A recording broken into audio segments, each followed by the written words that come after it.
3, 2, Let's go, Nemo. 1. Oh my god! That was awesome. Yeah. That was so scary. You did it. Okay, thank you. It was hot for like a brief second. Right. It was really brief second. And you got the dragon's breath. Okay, thank you so much. What do you get when you jingle Santa's balls? Jingle balls, obviously. A white Christmas. I don't get it. Okay. Are you implying that Santa's balls are white? No, don't worry about it. Don't worry about it. What if he tans nude at the beach? How do you know? Maybe he's black from the waist down. How do you know what color Santa's balls are? Oh my god. Okay, don't worry about it. Let's go play our London only That's why match. you should never tell me a dirty joke. I don't like, it's 2023. We shouldn't imply what color Santa's balls are. Oh, yeah, Okay. that's what we were, yeah. Is that not the joke? I'm might get that 21 one. years old. I want to get the joke. Can you tell me the joke, please?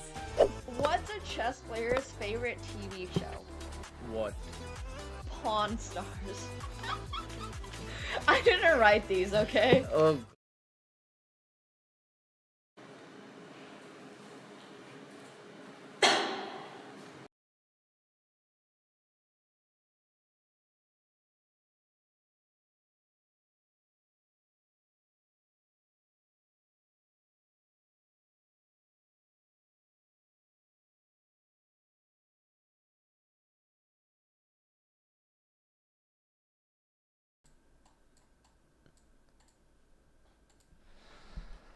Hello and welcome everyone to round 5 of the Botez Chess Camp. My name is Joe. I'm joined by International Master Kostya, who's joining me to cover Jules versus Nemo. Nemo's got the black pieces. Kostya, this is your first time joining for this event, but have you been following the round so far? Yeah, Joe, I have. I've been managing to catch a bit of the tournament. Granted, I've been very busy in St. Louis with the U.S. seniors, U.S. juniors last couple weeks. So I kind of could only catch bits and pieces of the event. But no, I've been following the results. I think it's a great tournament. Actually, super pumped to be able to cover this game because I know both players. I actually think it'll be very interesting. Yeah, OTB Classical. I was just telling you, I love this new meta of the OTB Classical. I think it's great. Just like following players that you know, watching their games live, and kind of sweating the action with them. Super, super fun. So yeah, I'm pumped to be here. And you mentioned you know both players. I know Jules has actually been spending quite some time in St. Louis recently. That's right. That's right. Jules has been in St. Louis. We've been hanging out. She's been going to the chess club. I know she's been studying. I often see her with a book or books near her. So she's been training hard. And she's done all right so far, I'd say, in the tournament. Would you agree? Yeah, she's at 1.5 points. She beat Andrea in the first round, which was considerably an upset, and she also held Linda to a draw. And Linda actually got her first win also against Andrea earlier today. So Jules and Linda are tied at 1.5 points each, trailing Nemo by a 0.5 point. So Nemo, I think coming off of her last round, just had her first loss of the event against Dina, one of the favorites. Had a bye or a rest day technically yesterday, and is looking to get a full point here against Jules, a bounce back win, get back in the win column. Yeah, actually, this opening is already very interesting. We have a Rui Lopez on the board, which I don't think I've seen Jules play before. Nemo, I think definitely she's a E4, E5 player from what I know. So this is although I don't know if this is what she normally goes for in the Rui. I feel like I've seen her play some Bishop C5 stuff. But yeah, what's your impression of the players so far? Do you feel like people have been prepping for each other, or what do you think? I think they definitely have been. I think that at the start they were kind of joking around saying, oh, we're not going to take this too seriously. We're all friends here. But I think the competitive juices are definitely flowing. Over halfway through the tournament, I think these players have for sure been doing some opening prep. I feel like at their level, it's kind of hard not to. And yeah, they're definitely taking it seriously. Don't let them fool you if they tell you otherwise. Yeah, no, I mean it's a FIDE rated event. Yeah, I mean you can joke around all you want, but there's FIDE rating points on the line. I think those are easy to get. Yeah, and there's cash prizes on the line as well, top three. Cash. So money is pretty valuable. Maybe not as valuable as FIDE rating, but it's an incentive for sure. And I kind of want to go through the start of this game. You mentioned this was a Ruy Lopez Jules with the white Yeah. pieces, e4, e5, both knights coming out, bishop e5, the Spanish or the Ruy Lopez, an immediate a6, then knight to f6, d3 from Jules, b5 from Nemo, kicking the bishop back. Yeah, so there was a question in the chat if b5 is early. The reason black played b5 early is because white actually played d3 early. So this was a very nuanced moment. When white goes d3 in this position, it defends the e4 pawn, which then means that white is now threatening to take on c6 and then win the e5 pawn. So that's why exactly black should go b5 in this moment, because otherwise you could lose a pawn.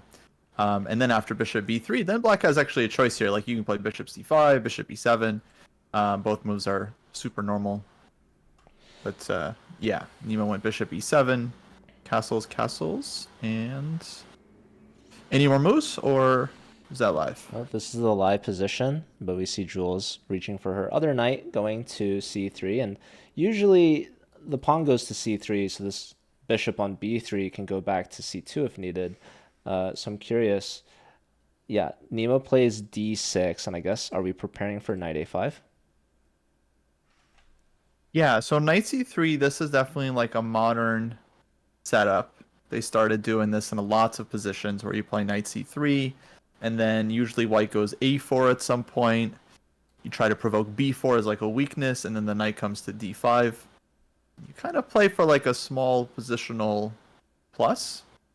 There are other things you can do. Sometimes the knight can go to e2 and then g3, and then you get this like classic Ruy Lopez maneuver where the knight ends up on g3, and that's like a very typical like kingside thing.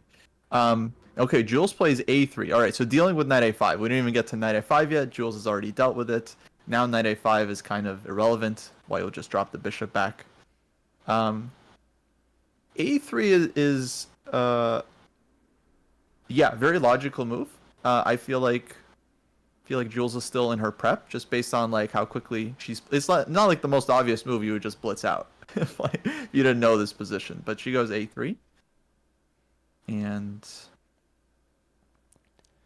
yeah, I would say. Well, I'm sure black has different ways of playing this. I feel like bishop e6 is kind of the most like straightforward. But maybe there's other moves. Maybe bishop g4 is a move here for black.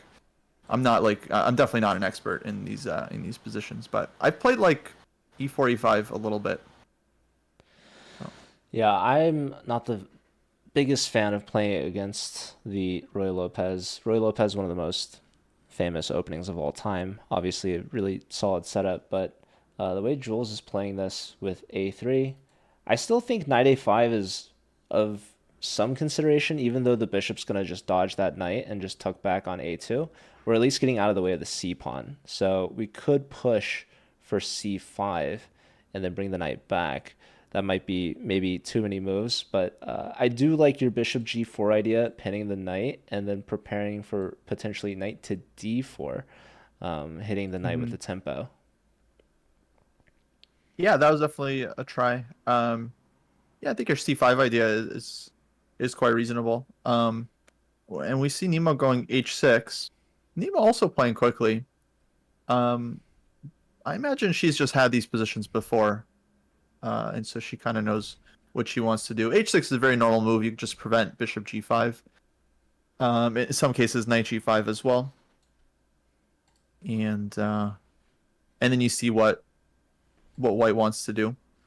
Another very typical like plan for black is to play like rook e8, bishop f8, and then you go bishop e6, and then you don't even double your pawns with the bishop trade. So yeah, still kind of like flexible position for both sides. I feel like you have a lot of options here. Now for Jules, and now like Jules could go h3, just be like, all right, you went h6, I'll go h3. Like this is also useful for white. Knight e2, knight g3, knight d5, rook e1. I feel like one of those moves is my guess. One of those 4 moves. Yeah, lots of options. Still a very flexible position. Still very early Yeah. on. Nemo's gained a minute and a half from the start, and Jules barely having spent any time of her own. But what was crazy is one of the games that actually might be ending very soon, if not already, but it's Alexandra Botez versus Anna Kramling. I don't know if you tuned in at all before this. I was watching this game, yes. Yeah, that time management, I don't know if I've ever seen that before. At move 40, Anna had a minute, and Botez had like an hour and 15 minutes. So with the extra 30 minutes, that put Anna at like 31 minutes, and Botez at an hour like 46. Wow. Yeah. Okay, so like 30-second increments. So Alex spent 15, and then another like 20. So she spent like 35 minutes on the game, something like that. Yeah, it's some impressive time management. She ended up being up 2 pawns, so I guess it worked out. And yeah, Anna. Oh yeah, no, let me say actually that was a great game by Alex. Like that was a King's Indian, Yeah. and I think she must have had some great prep in that one, because like I was just looking at this line like the other day, and I thought it was very nice for black, like this idea with like bishop f6 and h6 and bishop g5 and this whole thing that she played. So I think she just won like a model game in the King's Indian. I thought it was like very high quality. So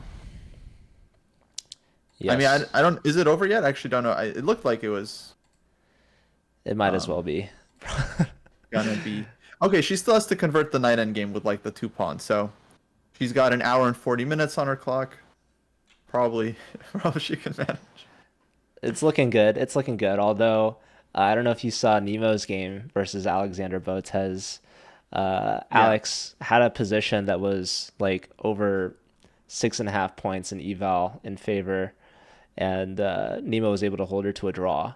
So we've seen Alex perhaps mess up some end games in the past, but I think this one, there's really no complications, honestly.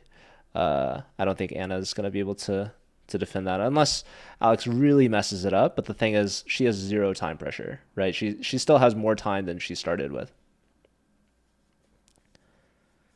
Yeah. I mean, I think the knight endgame 2 pawns up. It's pretty straightforward. I mean, you just need to like not rush basically, and not blunder into some trick or some stalemate or some random thing. And I mean, knight endgame, those tend to be pretty straightforward if it's like not like, yeah, crazy like pawns on both sides. So yeah, should be she should be able to convert it. Rook e1. Okay, that was one of the 4 moves. I called it. Top 4. Let's go. Yeah, Kostya, I don't know how much you've been playing with Jules. Have you played many games with her? I've definitely played her. She's beaten me, actually. There was a moment at TwitchCon 2 years ago, I remember, where she went in person, and we played at the chess.com booth, and she handed me, I think it was the first time she ever beat me. So I knew from years ago that Jules is underrated, and she's been coming up. She took a break from chess as a child, and is back at it stronger than ever. So she's definitely going up in the rating column. Nice. Yeah. No. Jules has been playing a lot of classical like these last couple months. Training. Definitely very motivated.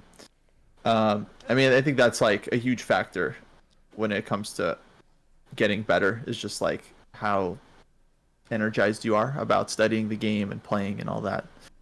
So, yeah, it's not surprising. and she's always prepping hard, right? So she's like learning new openings, learning new lines, new ideas, new positions. I think that's often helpful. You don't want to be focusing too much on the opening, but if you're spending a lot of time on chess, then you kind of have time for everything. So, yeah, I see that's Alex Lebo taking some photos with his phone. That's my coworker at chess.com. He works for the content team. oh, So I'm sure people that have been following along on the social media have been seeing some good posts from chess.com as well as the players themselves. If you haven't, you're missing out. Go check that out. And yeah, shout out to the fans tuning in. I see Sack Accountant and Kevin C joining in again. Joe Yee is in there. I see White Noise, Brody, WV Chess.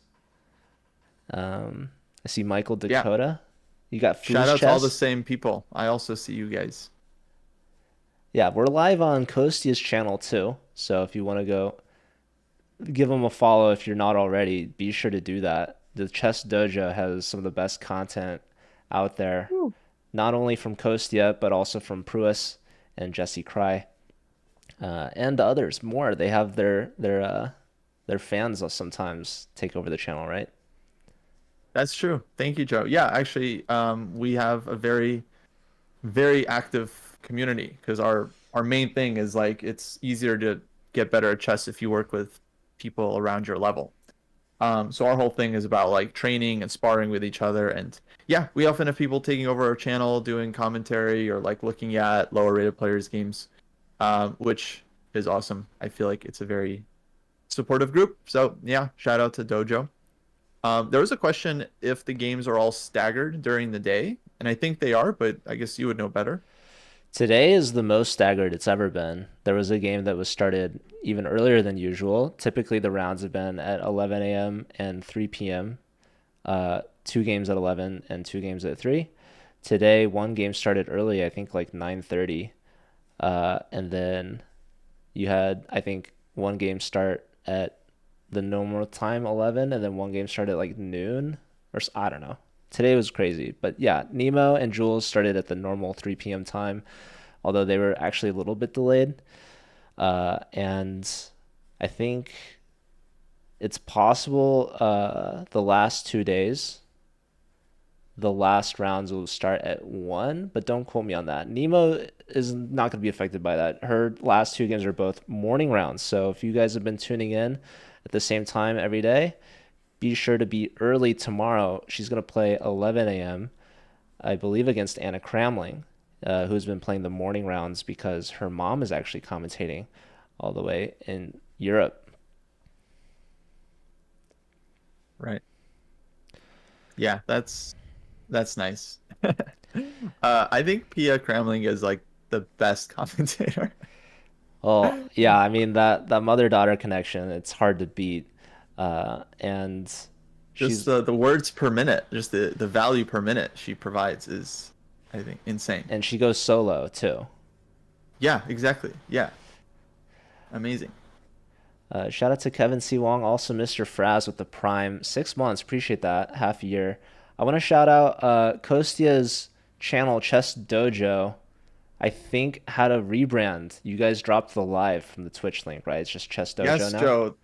That's true. It's big news. So there's no more Chess Dojo live. Just Chess Dojo now. We're very happy. Actually, it's a very complicated process at Twitch to change your username. Even though the username was available. They still they make you wait like 6 months. So it's painful. It's painful. Got it. Well, yeah, I don't know. But we if got it. Congratulations. Maybe we can edit thank the host command so we get the right link.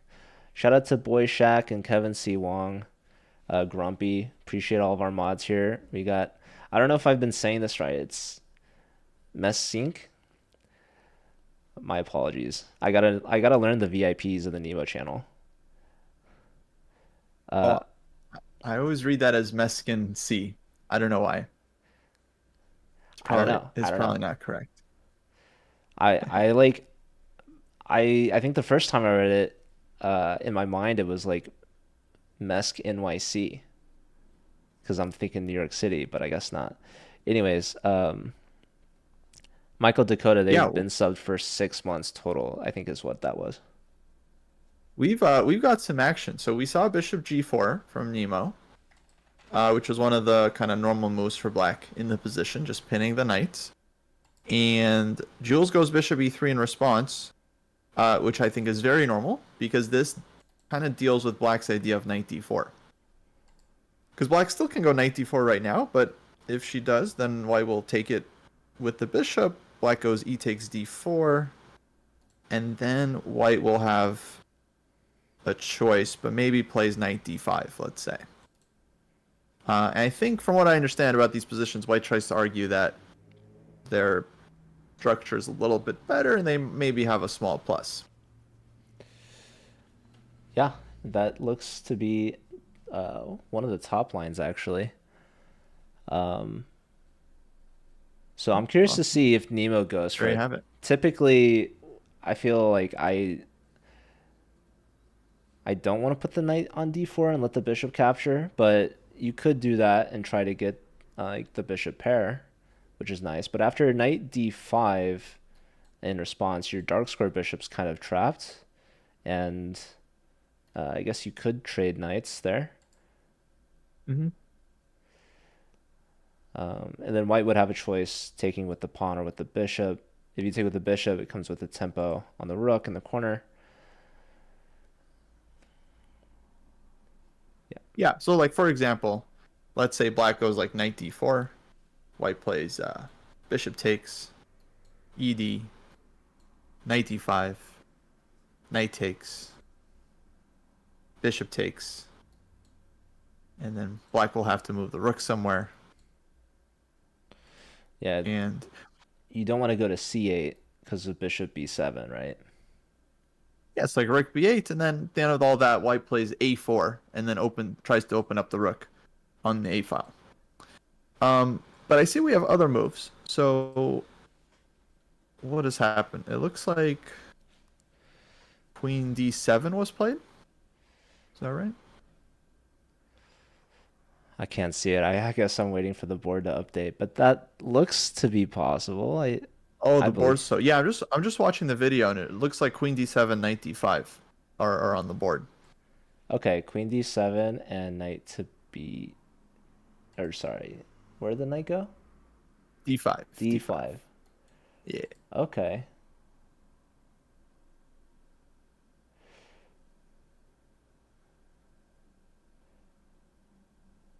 Yeah, looking for some trades in the center totally makes sense. Yeah, knight d5, very typical move from white.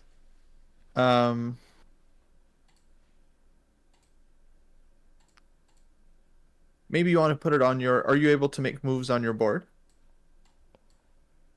Yeah.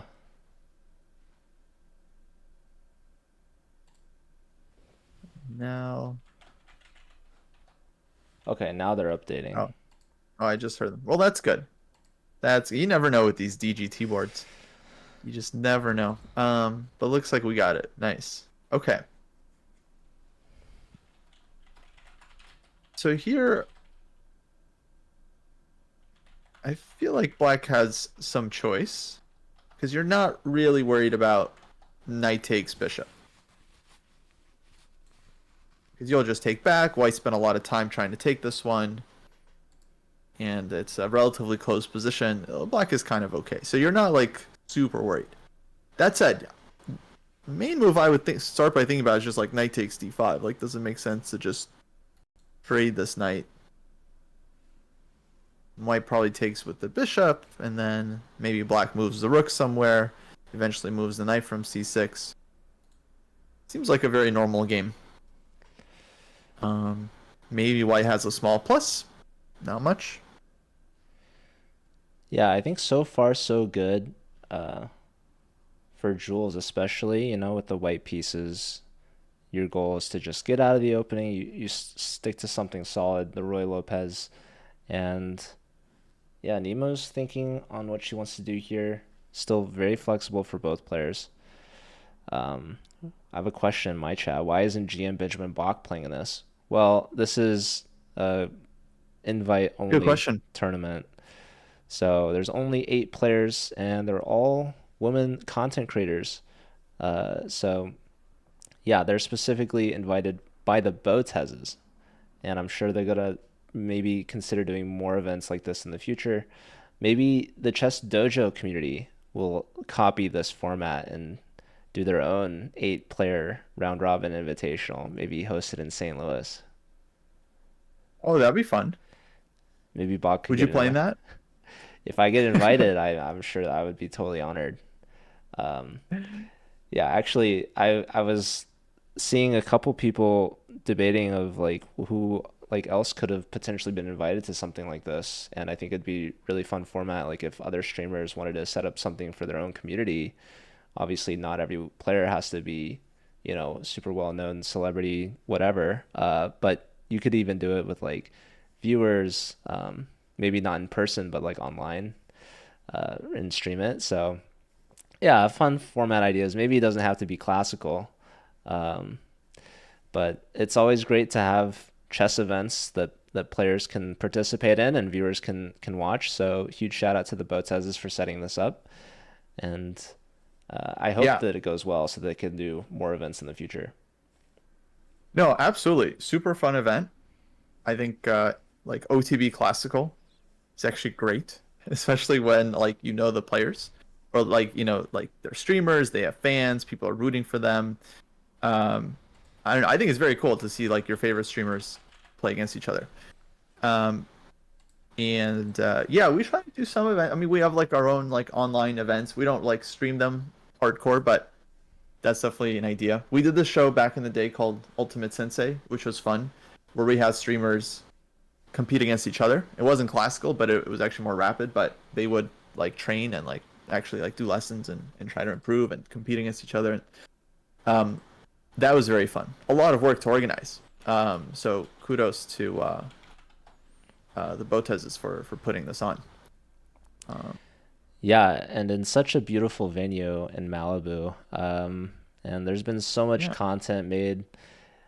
It's kind of interesting. The players have been super well dressed, and I feel like today, after the rest day, we see Nemo and Jules just wearing t-shirts today. They look very comfortable. Yeah, it looks like it's a t-shirt kind of day. So Nemo just went knight h7, which to me seems very aggressive. Like she's playing for knight to g5 and trying to harass white on this pin. Seems okay.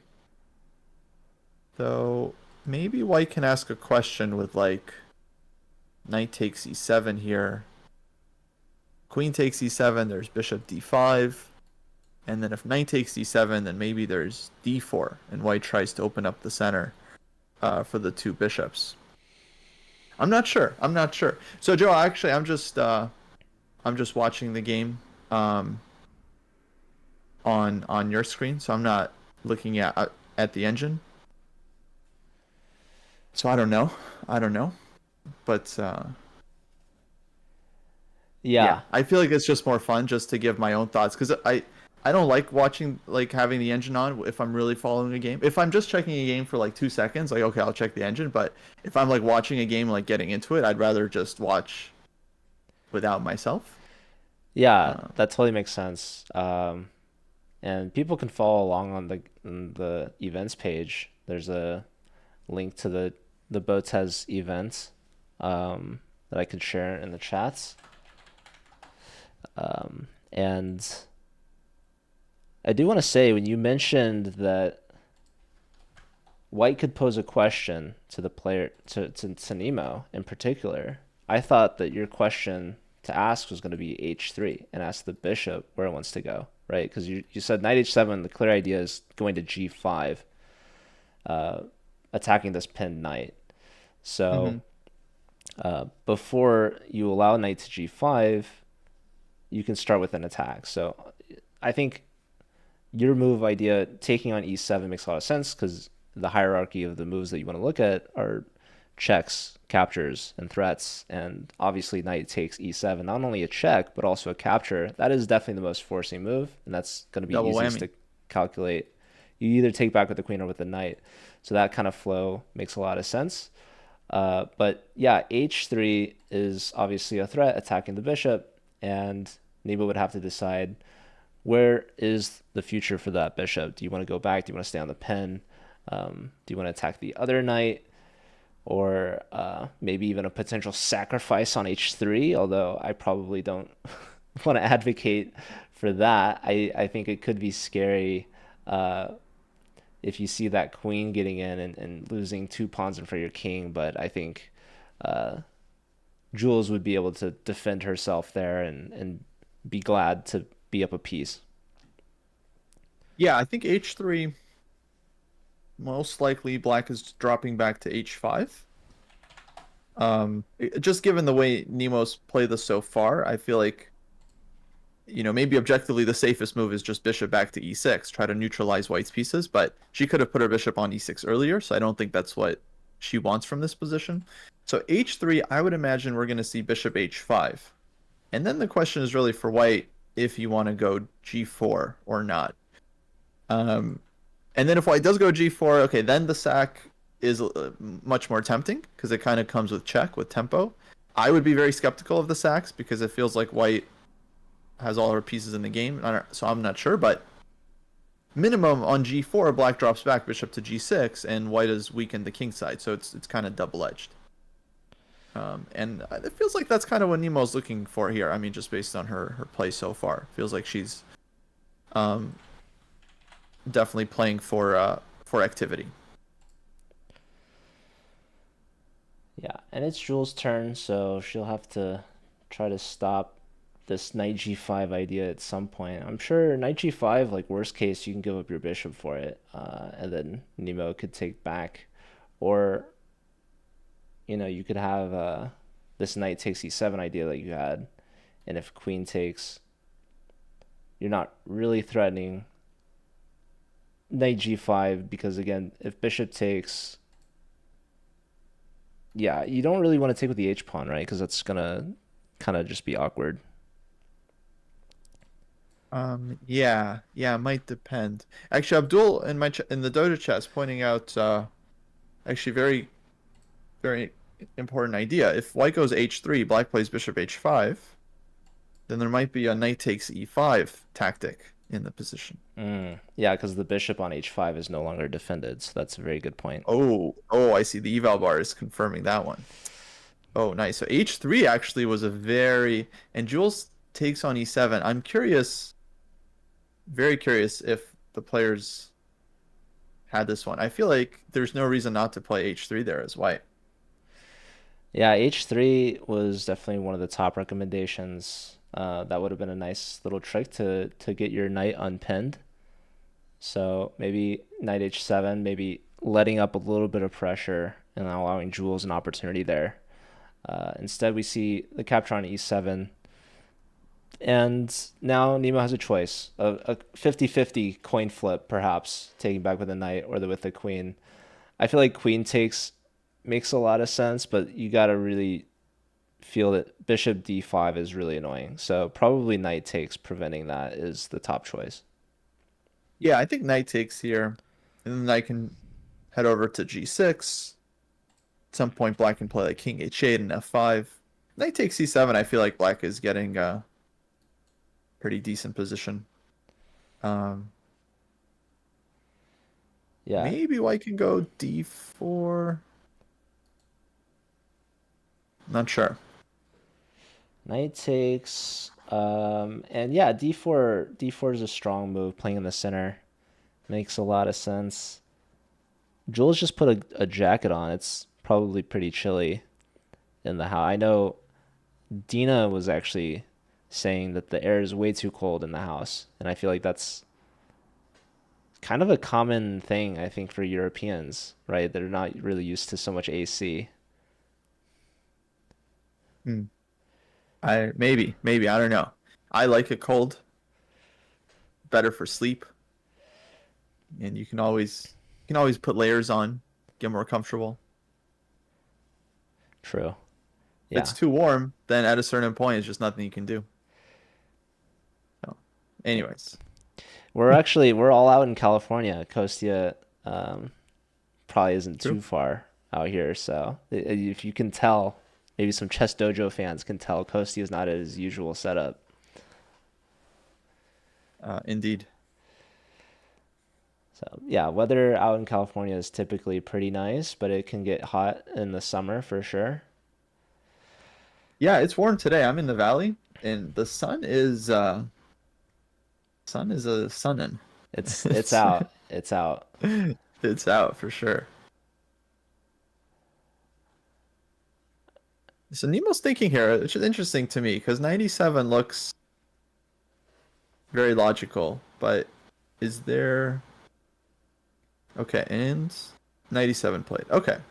Knight takes. You still have this h3 idea actually.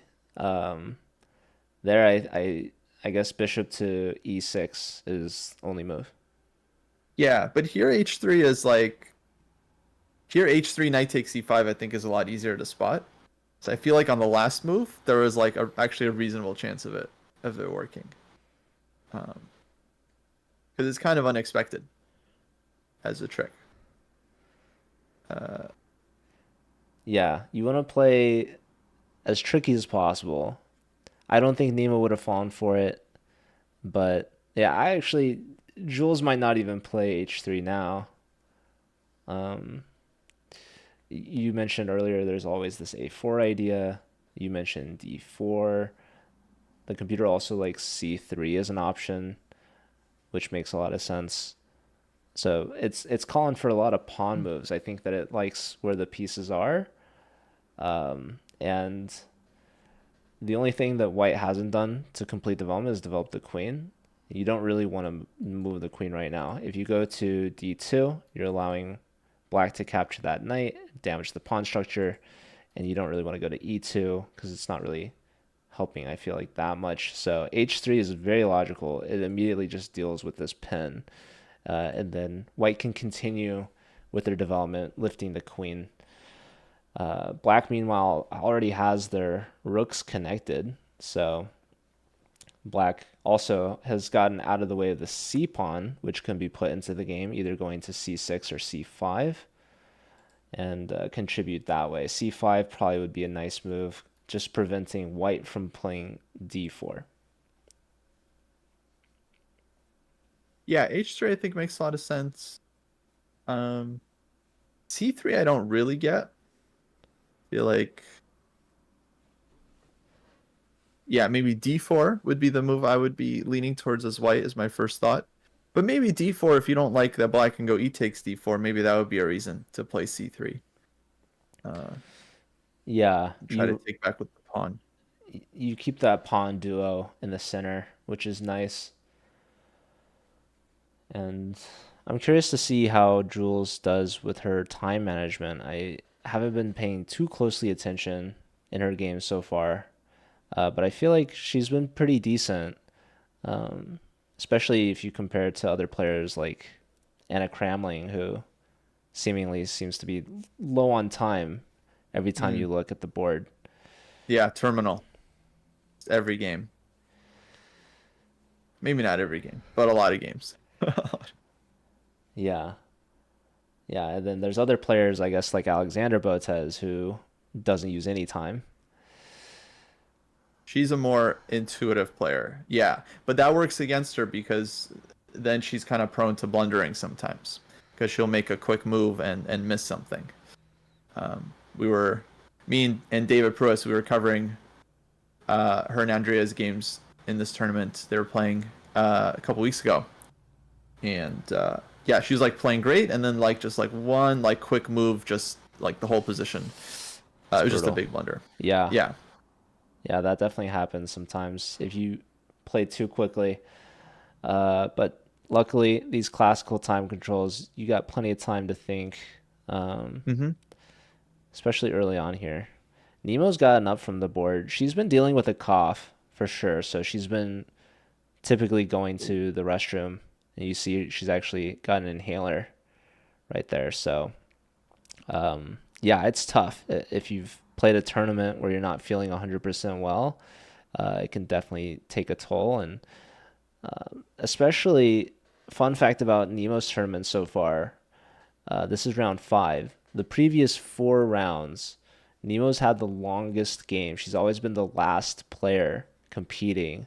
So when all the other games have finished, Nemo's still at the board, and all that time adds up, and it takes extra energy to compete. So hopefully she's back and feeling better after this rest day that they had yesterday, and hopefully it's not affecting her too much. Yeah. Yeah, absolutely. It always sucks to play when you're sick or not feeling well. Thankfully, it's like 1 game a day, which is nice because you can at least you can muster up energy for 1 game. 2 games a day is just absolutely brutal if you're not at your full health.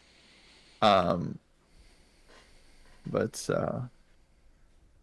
yeah. On the other hand, sometimes you play your best chess when you're not at your 100%. When you're a bit sick for whatever reason, you end up, I don't know, you're able to focus on the game a bit more. But yeah, it's not particularly fun, I gotta say. It's because your coughs are distracting your opponent. It could be, but it happens actually. I definitely played in open events where it's a lot of people packed into a room, and then something just ends up going around the tournament because you'll just hear multiple players coughing, and it just spreads throughout the event. Yeah, yesterday, even though it was a rest day, there was actually still a Blitz side event that they played in. So there's still lots of chess. And Nemo was actually, her board was set up outside. She was playing out in the fresh air, out in the sun, and she was talking about how the air definitely feels better, whereas inside maybe it's a little bit stuffy. So yeah, maybe it has to do with the air temperature. I'm not sure. But yeah, she has asthma, which is something that I didn't know until this tournament. But that is unfortunate. I grew up with pretty bad asthma.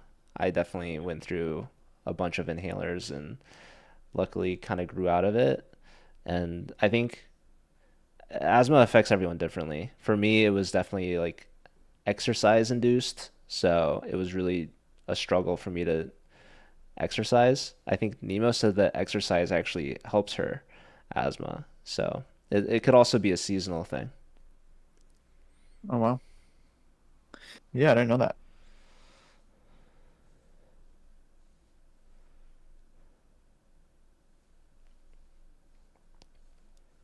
Okay, well, 97.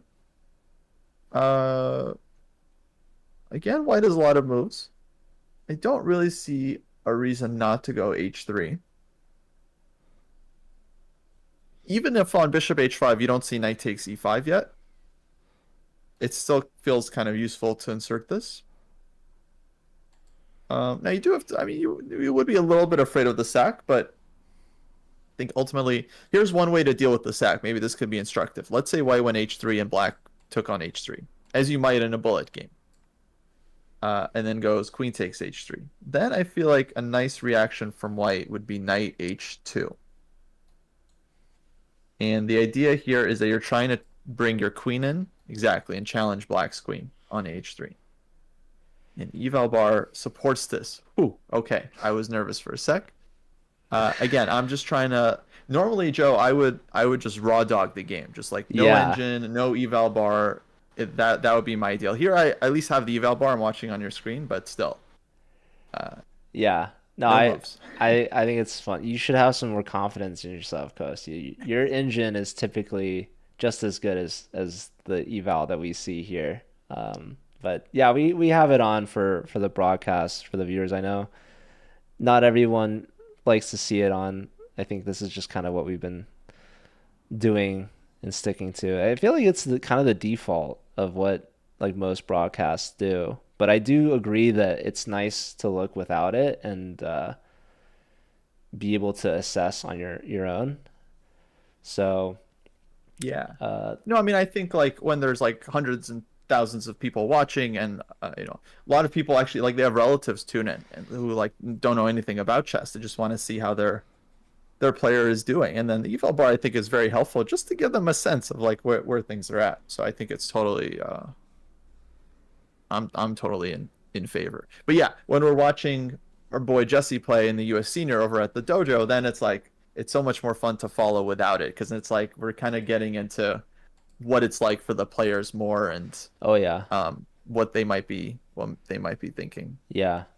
Yeah, Um, it's crazy. Some of these evals that you get in positions, you see it's like, oh, it's completely winning for whoever. And then you actually look at the line and you're like, well, no human would ever play this crazy move. And okay, H3 played from Jules, definitely top choice. Nice. And we'll see. There's a chance Nemo blunders with bishop back to H5. One of the most natural moves in the position, just trying to maintain that pin. But Jules would have a sneaky discovery, I guess, against the bishop. Usually pins work with a knight being pinned, right? But pins go both ways, actually. So the knight can just say, ignoring the pin, I'm going to attack your queen, taking a pawn along the way. And if you take my queen, I'll take yours. Although now that I look at that, maybe your knight could get trapped. No, the knight's also hitting the rook on f8. Anyways, we don't see any of that. Bishop comes back to e6. This is definitely the only move for Nemo to hold any sort of equal position. So she's played it relatively quickly as well. And hopefully Jules doesn't spend too much time here, because she is actually kind of getting a little bit low on the clock relative to Nemo. Nemo's been fairly quick so far out of this opening. Yeah, plays that one pretty fast, which shows actually I think she's in feels like she's in good form, because she realized that's the only move, so might as well play it. Nothing else is working. You definitely don't want to give up the light squared bishop for the knight. And yeah, bishop e6. But see, that's the thing. That's why this the fact that white took on e7 and got the bishop pair is not such a big deal, because now black can just trade off the other pair of bishops. And okay, it'll be bishop versus knight, pretty close to equal. But I'd say these positions are can become double-edged like very easily. And so, to me, honestly, I slightly even maybe, I don't know if I like prefer black's chances, but to me, black's game makes sense, because after the bishops get traded, at some point black will play f5, and you get this like kingside play. It feels very logical. Whereas I don't know exactly what white is doing here with her next couple of moves. Maybe some kind of d4. Maybe that's the main thing you have to do Yeah, before black has a chance. d4 you've been calling for. It's one of the most logical moves. Playing in the center. Trading bishops also has to be one of the top moves to consider, because black is also threatening to take the bishop, and you don't really want to take with your c pawn. That would kind of be a nuisance, doubling. And we do see Jules reaching over and trading. And you mentioned black has this plan of playing f5. So after this capture, Nemo has another option, another choice here, to take with queen or take with pawn. And she's not rushing. She didn't like pre-move or anything. She has to weigh her options, right? And so if you take with the f pawn, maybe you're helping support d5. But f5 is definitely a very attractive move to go for. So I'm expecting a queen capture here. No, this is an interesting choice. You could totally take with the f pawn, and then just like double your rooks on the f file, go knight g6, knight f4. I mean, because I imagine Nemo's playing for the win here, right? Like, she's the higher rated player, and is gonna want to kind of imbalance the position. So like fe6, rook f7, rook a f8, knight g6, knight f4. Honestly, seems totally reasonable. Because the nice thing about doubling your pawns is that now when white plays d4, you can take on d4, and you haven't really given up your center. You keep your nice center. So it's like you're neutralizing white's play a little bit.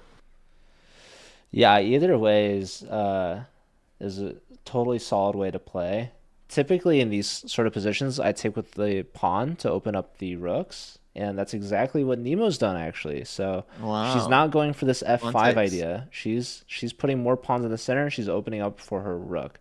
So I like this a lot as well. Going for the rook's doubling on the f file. I think this is going to be exciting. And when you do that, you're also threatening potential sacrifices, exchange sacrifices for the knight on f3. And even though you're giving up an exchange, you're really opening up white's king, and it can be a very fun and exciting attack. For sure. Yeah. Grandmaster move, FE. Just like somewhat, you think it's like a little counterintuitive. You're doubling your pawns, but these double pawns in the center are often good, and they control a lot of squares.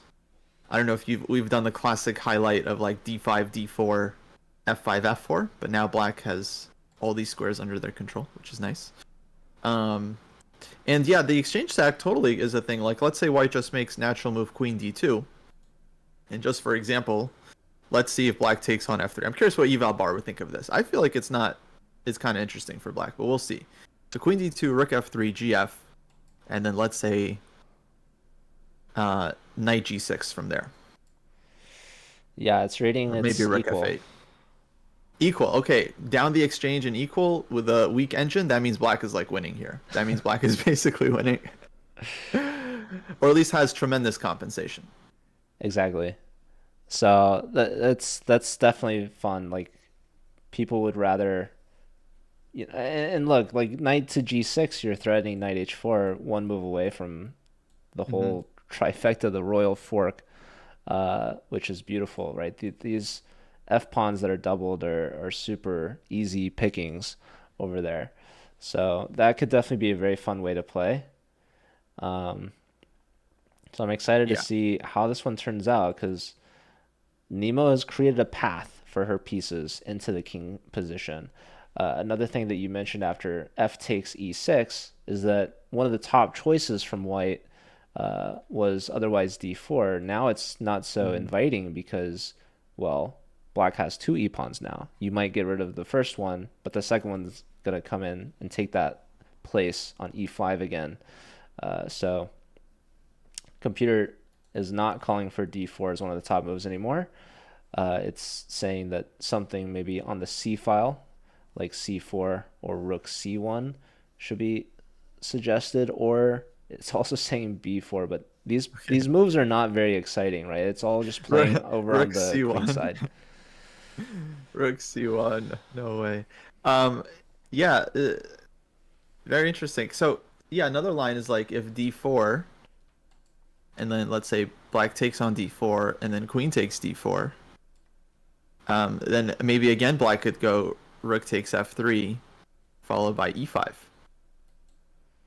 Yeah, and that's actually showing the exchange sacrifices -1.5 for black already at that point. So that's nice. Yeah, it's kind of like combining the ideas. Yeah, exactly. It's almost counterintuitive, right? White has played h3 to remove that bishop, so the knight's no longer pinned, but the queen really can't leave the knight still. The queen has to stick around because that kingside pawn structure is so important to keep intact. That's keeping your king safe. So we'll see if Jules ever gives Nemo the opportunity to sacrifice the exchange, because that will be a certified Gotham chess moment right there. Yeah, I think Nemo would jump on it. Certainly in like a blitz or a bullet game. So the question is, would she overthink it or not in a classical game and like talk herself out of it? Because I feel like that's exactly what she's kind of hoping for with fe6. We see c3 from Jules. That looks very logical. Now trying to push for d4, and get a like kind of strong pawn center. So yeah, and actually once white does play d4, then black will have a question to the e5 pawn. Because that one will be under some pressure. Yeah, c3 I think makes the most sense. We were saying how d4 is less incentivized because black has the two e-pawns now, but c3, if you play d4, black takes, white can take back with another pawn. So we see knight to g6. Okay. And I know Makes f4 sense. is a really nice square for the knight. White could always take, but I think black could take back with the rook and help double up on the f file. Yeah. Also just supporting the E pawn. But now, okay, I gotta think White's next move here is D4. And then I'm not honestly sure what Black's response is gonna be there, because White wants to take on E5, and okay, the thing about the double pawns, they're stronger if they're not isolated. So like the E pawn and the E6 pawn, they really like having the D6 pawn there. If White goes D4 and then is allowed to go D takes E5, and then Black has to go D takes E5, then those pawns are a lot weaker. Yeah, you don't want to move the D pawn to the E file, right? So Mm-hmm. the double pawns we were saying not that bad, but that's only if you capture as opposed to allowing White to capture. So yeah, this is an important detail to notice, and Jules surely is going to play d4 here after playing c3, and after d4, I think that you would take on d4, but Jules will get that nice pawn duo in the center. I'm not sure what Nemo is going to come up with here, but we're still waiting for Jules to make her move. Also, hello to Pawn Queen stopping by, and Mr. Hockey Chess Dude, which is funny. Those are like my two biggest, I don't know, hobbies. I love chess, obviously, but I'm also a big blues fan. You can't really see it on the Oh, stream, nice. but I have a blues sign behind me. Big hockey fan. Oh, funny. Yeah, shout out Hockey Chess Dude. He's one of our regulars. Question about A4 from White. I think A4 is often a move that White wants to throw in at some point, for sure. We might see it here.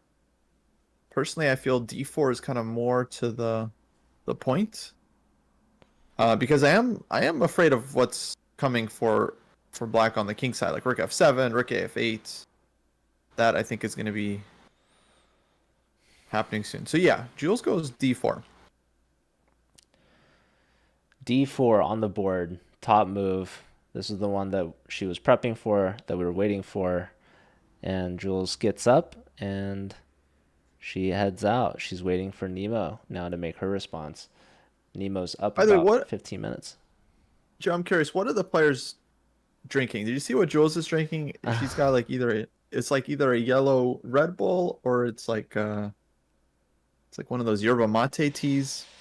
Just Yeah, curious. I think they definitely had yerba mate over there. I don't know exactly. Nemo's been drinking a lot of green tea. I don't know what's in the can here. Uh, oh People are my saying goodness. Kirkland. Yeah, it looks like a Uh, Kirkland brand thing. wow, Is Jules wow. wearing, is that a UNLV chess club shirt? I might be crazy. I didn't see. Um, I feel like it is. she And does take.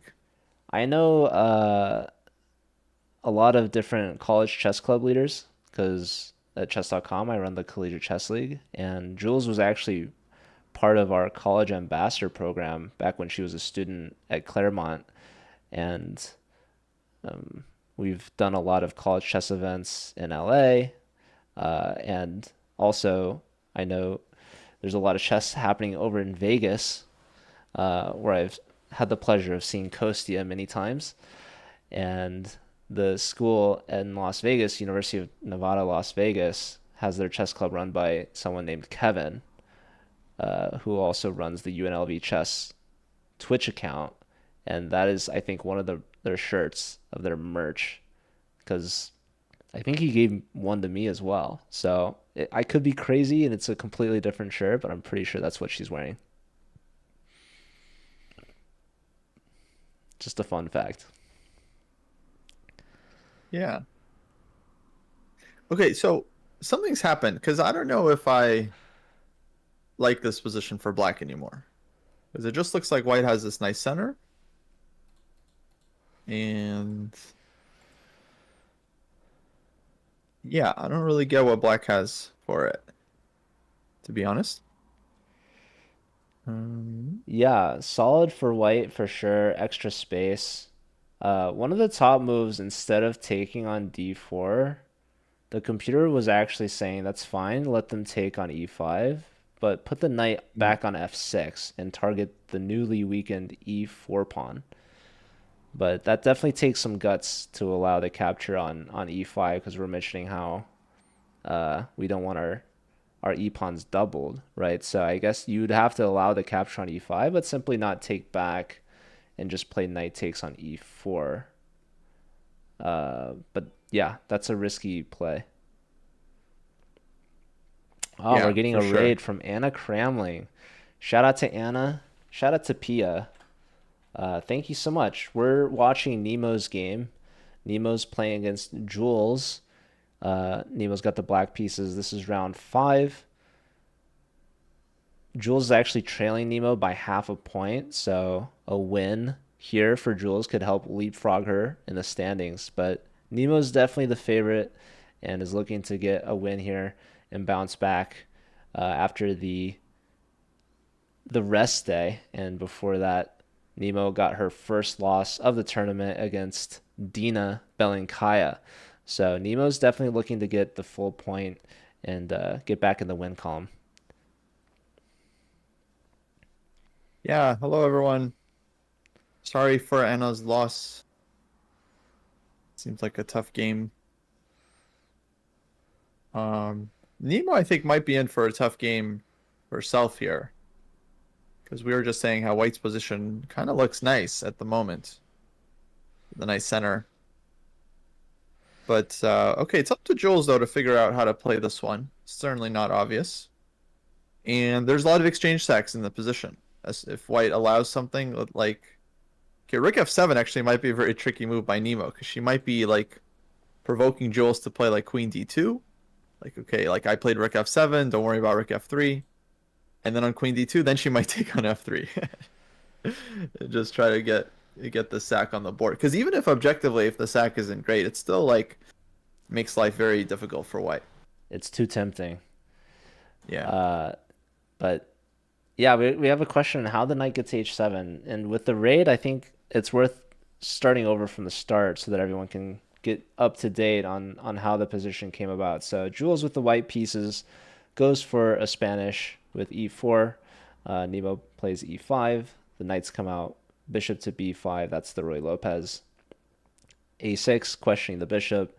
Knight f6. And now here we have d3. So d3 is a little early from Jules. That's just immediately defending this pawn and threatening to take the knight to win the e-pawn. So Nemo goes b5, attacking the bishop, and then getting ready for kingside castles.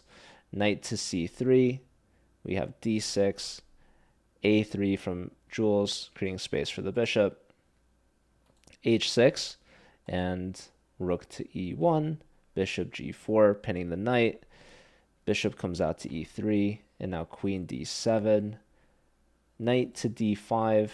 This is where the knight goes back to h7, looking to go perhaps to g5, or getting out of the way of the f-pawn. Trade of dark square bishop for the knight. h3, and we can't go to h5, maintaining the pin because of this nice tactic. Knight takes e5, exposing the queen, but also targeting black's queen. And the bishop is hanging on h5. So we bring the bishop back, trade the bishops, and now here Nemo has a choice. Open up the f-file for the rook, or to take with the queen, maybe playing for f5.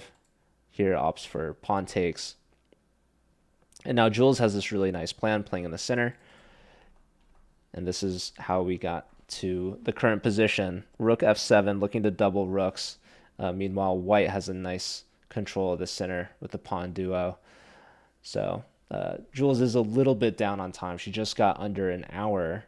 And even though the position is definitely in favor of Jules with white pieces, she's going to have to be able to prove that advantage and hold on to it somehow. Yeah. But Jules playing great so far. I mean, very solid. And she hasn't really given Nemo any chances to outplay her. And just has a nice position. If anything, Nemo has kind of, taken some risk. She's given up the center. And I think what she needs to do is, like, just find a way to make things complicated. Because if she can get the game like really imbalanced and sharp, then like the time advantage will start to be more of a factor, and it'll be more likely that Jules makes a mistake in a complicated position. But if the position just kind of stays somewhat dry and equal, then, or not equal, but dry and kind of strategic, then yeah, I think it's right in Jules' comfort zone. So I'm getting a couple comments. Someone saying that Nemo's eval is low. If you guys think this is low, that's nothing. You got to go back and watch Nemo's game against Alexandra Botez. I believe the eval at one point was reading minus over 6.5 in favor of Botez, and Nemo was able to hold that to a draw. So it doesn't really matter what the eval says, because at the end of the day, the players don't know what the eval is, and only the results is what matters. So if the eval says, hey, it's forced mate and whatever, if the player doesn't see it, doesn't play it, then it doesn't matter, because that's just not what's going to happen. So here, definitely white is for choice, but Jules has to play the right moves, and Nemo probably isn't even thinking that she's like defensive or defending or down, right? She's just thinking, all right, I'm going to double my rooks, and I'm going to bring everything I have to the king side and really take it to the white king here. So we're in still for a very long game here.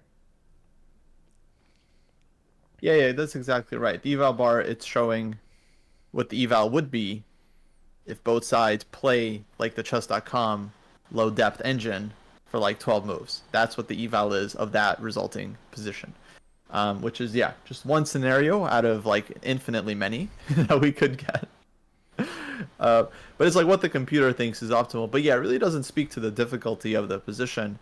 This is something I've been thinking about recently. But yeah, like an engine can tell you when things are equal, but it can rarely tell you when it's going to be easier or harder for one side to play the position in like the resulting like next couple moves.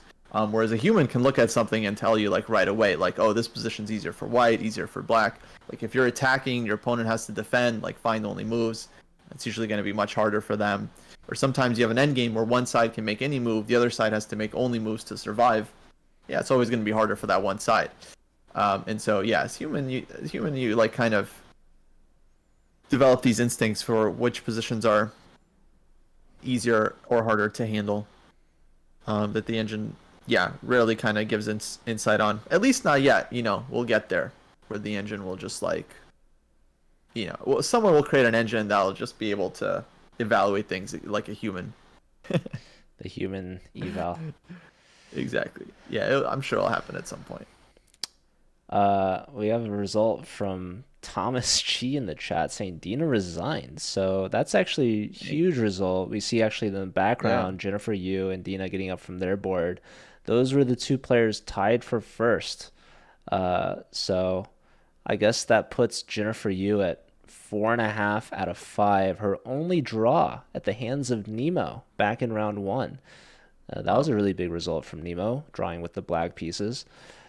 But yeah, tough for Dina, because she was, I'm sure, hoping to take home the win on this event. And we had a viewer ask, is it normal to stand up during the match and look at other games? Definitely, for a lot of reasons, actually. And something like this in particular, a round robin where all the players are playing each other, you really got to keep an eye on what your other competitors are doing, because you're going to end up playing them if you haven't already.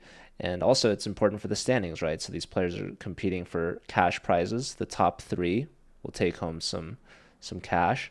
And I think with that win, Jennifer Yu probably has first place locked up. Wow. I mean, probably not totally locked up, but yeah, 4.5. Great score. Of course, Jennifer, I mean, she's like a professional player, like 2-time U.S. women's champion. She's won a few of these round robins before. You know, she's got some experience. This wouldn't be her first tournament to win. No, it would not. Yeah. But yeah, I mean, many of these players have won. I mean, Nemo in her own right is a national champion in Canada, and a world youth champion as well. So I mean, it speaks volumes to the level of this tournament. Tons of talented players.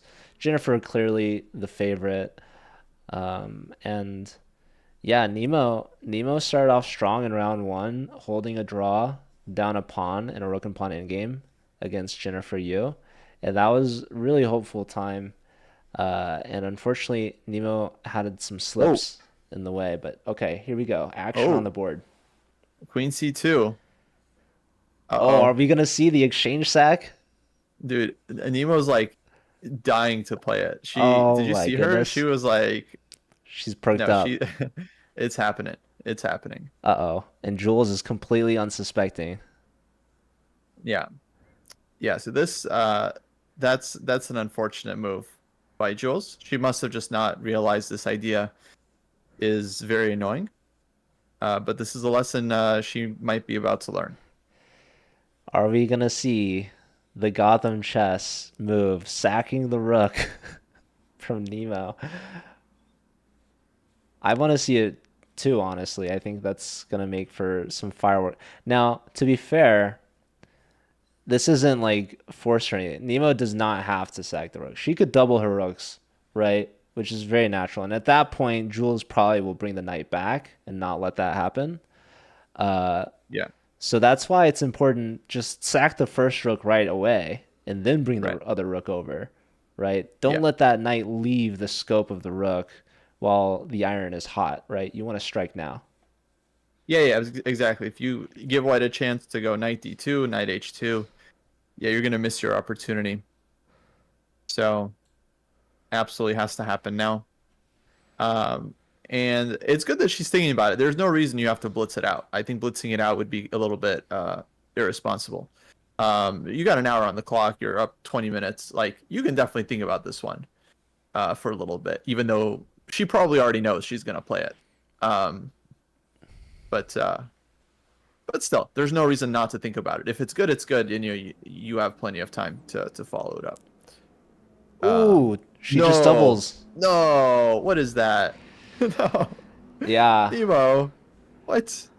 This is like the most natural, I think, if you're not looking at the sacrifices. I think the sacrifice is definitely the most exciting follow up. Oh, she's gotten up. She's looking from the other side.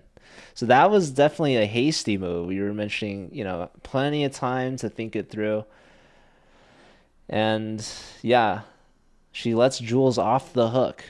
Now Jules probably going to have to save the knight now. So a lot of players, when they sack an exchange, they want to justify it by at least getting an extra pawn out of it. But here it's okay because you're going to have so much compensation with the weak king. And this is definitely a moment we'll have to go back. And I was kind of prefacing this a little bit of saying you don't have to do it, right? And even though it's a missed opportunity, literally on the board you see the red X, it's still very much a game. I mean, I think huge miss. Honestly, very strange. I feel like in a blitz game, Nemo would have just sacked on f3, just like instantly. Like, I mean, a lot of players would. It's just a very natural sack. And now, I mean, she's like doubling up, but now, I mean, now you're like threatening to take twice and like win a pawn. I mean, I think for sure Jules is going to move the knight and not allow it. But yeah, no, big miss. I mean, I wonder if there was just something she didn't like about it, like just concretely. But when I you don't know. sack To me, it an looks very exchange, intuitive. Very, very intuitive. it was definitely the move, but you always are taking on risk, right? When you give up material and there's no clear follow through, like you don't calculate through to like checkmate or something. You always know in the back of your mind, like if this doesn't work out, I'm just going to be down in exchange, and for what? So you kind of have to trust that it will work out, and that's kind of like something that separates some of these stronger players that just intuitively know. And you were mentioning Nemo does this all the time in Blitz. Like if she had no time, like this is just an instant heartbeat move. Nemo knows she's in it for the long run. This is a classical game. So there's really no like knockout or reason to just dive straight into the sacrifice. She's gonna play this for the long haul, but looking back on it, I know for sure she's gonna regret it. So Yeah. yeah. Yeah, you're probably not going to get a second chance to take on f3. So yeah, what kills me is the speed with rook af8. You know, I guess she decided like she doesn't want to stack, but I don't know. I think if you think about it longer, you end up. I feel like you realize if you don't sack now, you won't get another shot, and so white moves the knight, and then f2 is going to be well protected, and then white has a nice center. Of course, game continues here, but yeah, that was a big chance for black, because you see these sacrifices in many different positions, like in the Sicilian, like rook takes c3 when white is castled queenside, and usually the rule of thumb is like if white is castled over there and you double their pawns, you keep queens on the board, like you just do it. You just do it in most cases because the practical chances outweigh the risks. I think this was kind of like a similar case. I don't think it was that straightforward to follow up, so it's not like absolute, tragedy or something. But definitely a big miss. Yeah, now Jules maybe understanding she's been let off the hook. We'll see if she saves the knight. I would be shocked if Jules allows this shot a second time in a row. Yes. That would be very interesting, but surprising. So, something else, if Jules had just played Queen C2 and allowed it in the first place, something that she's got to be looking at is this C7 pawn. Maybe she just brings her other rook A to C1, right, and say, all right, you're double on the F file, I'm going to double on the C file. I could see that as maybe a potential thought process. Mm-hmm. You're not going to like what the computer thinks is the top move. Oh, really? Yeah, if we're thinking, okay, white has to save this knight, right? Probably a knight move. Right. But it's not. Huh. White's... Yeah, I was thinking like another move could be Queen E2 for white, but yeah, basically like allowing black to sack. Yeah, I think Queen E2 is also a natural move. You say, okay, well, black's going to try to win a pawn out of the exchange sack. So I'm just going to protect the knight a second time. But of course, black could still sacrifice there and damage the structure. Right. But the computer's saying the top choice is actually this move E5. Oh, E5. Okay, hitting the knight on G6. Yeah, E5 is a sharp discovery. stuff. So if we take, white can take on G6. That's probably a really solid reason why actually Jules put the queen there in the first place. Maybe that was her idea. Another reason why black needed to take on F3. So if E5, rook takes F3, then what does white do there? Queen take G6? That has to be. Oh, and then H6 is going to hang at the end. Well, I guess we... Black's rook is yeah. under attack. Pawn on E5 prevents us from playing rook F6. So, yeah. That would be really sharp if that's what Jules goes for. E5 is a nice move. Yeah, E5 wasn't on my radar, but once you mention it, now it's like, oh, very obvious. So clear. Yeah, I guess... But maybe Joel spotted this one because she did play Queen C2. If the knight on G6 is a target, you can move it to F4, which is nice. And you're threatening a lot of things there. You're threatening the G2 pawn. You're threatening H3 with check. Removing the defender of the knight on F3. And that's another like thought process that Nemo might have in debating sacrificing the exchange or not is, okay, do I need to do this or can I still get an attack without doing it, right? And if you could see that your knight gets to F4, or maybe she wants the knight to retreat, and go to d2 or h2, because then that's going to free up black to go like knight h4 and continue the attack that way. And white's also going to be alleviating some pressure and control over these key dark squares in the center, like e5. So okay, we have a move. Jules has just played. I don't think she pushed her pawn. I think she moved the knight. She did. Knight back to h2. And this was the second best choice. And now Nemo can play e5.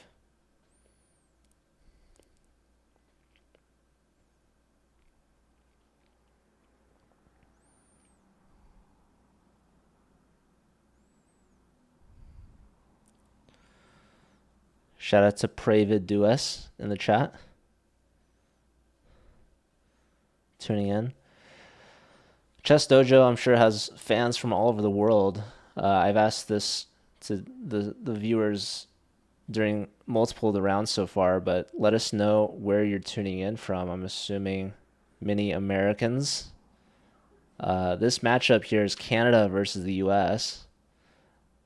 Usually I root for the US, but I'm rooting for Nemo. Today we're covering this for Nemo, so we're all fans of Nemo here, and I know the Olympics is going on right now, so I'm sure a lot of people are tuning in for that. You following Olympics? I'm not. I wish I was. I've been just getting some updates on social media. Same. Same. Knight f4. Yeah, sorry, I was muted there for a sec, but right. So knight h2. And Jules just doesn't give Nemo a second chance. And yeah, still a complex position. Anything can happen. Black has his pressure on the f-file, but definitely like White's chances. Just you have the nice center, you have this pressure on the c-file. White's c-file is also nice. The question is, can White neutralize Black on the king side in time to put a rook on c1? Maybe just rook a c1 right now. Yeah, that is a really nice move. Maybe trying to get into c6, which would be annoying. But yeah, knight to f4 played, but it's not hitting with the same threats as if there was a knight on f3. And yeah, White should not really need to deal with this knight, right? There's no real clear threats. It looks pretty, but it's not doing very much. Yeah, Black needs to get the queen to g6. Start creating some threats here. Yeah, that might take a couple of moves, but it's not definitely... easy. It's not easy. Yeah, exactly. And yeah, Jules has put herself into over a 30-minute time deficit here. So we've already seen a few mistakes from both players on back-to-back moves, missing an exchange sacrifice that would have been really key to opening up White's king. So we're still very much in this game. You mentioned rook a c1 looks super solid, and the threat is not to take the c-pawn. The c-pawn is defended by both queen and rook. I think the idea is you want to get into c6, trying to get a queen trade or capture that a-pawn on a6. You know, I just want my pieces to have a voice in the position, you know? Every piece deserves a voice. I feel like just rook c1, you know, I just want to talk to the c7 pawn, talk to the c6 square as White, and just remind Black that, you know, she has some weaknesses too. Yeah, getting all the pieces acquainted with each other. That rook on a1 square is the last piece that Jules has not moved. So you want to get everyone involved, and looks like she didn't do it. She's played something else. Whoa, knight back to f1. Knight f1, okay. I don't hate it, for sure. Are we going Compy doesn't seem to like it. Yeah, it's... I mean, knight on h2 wasn't the best piece.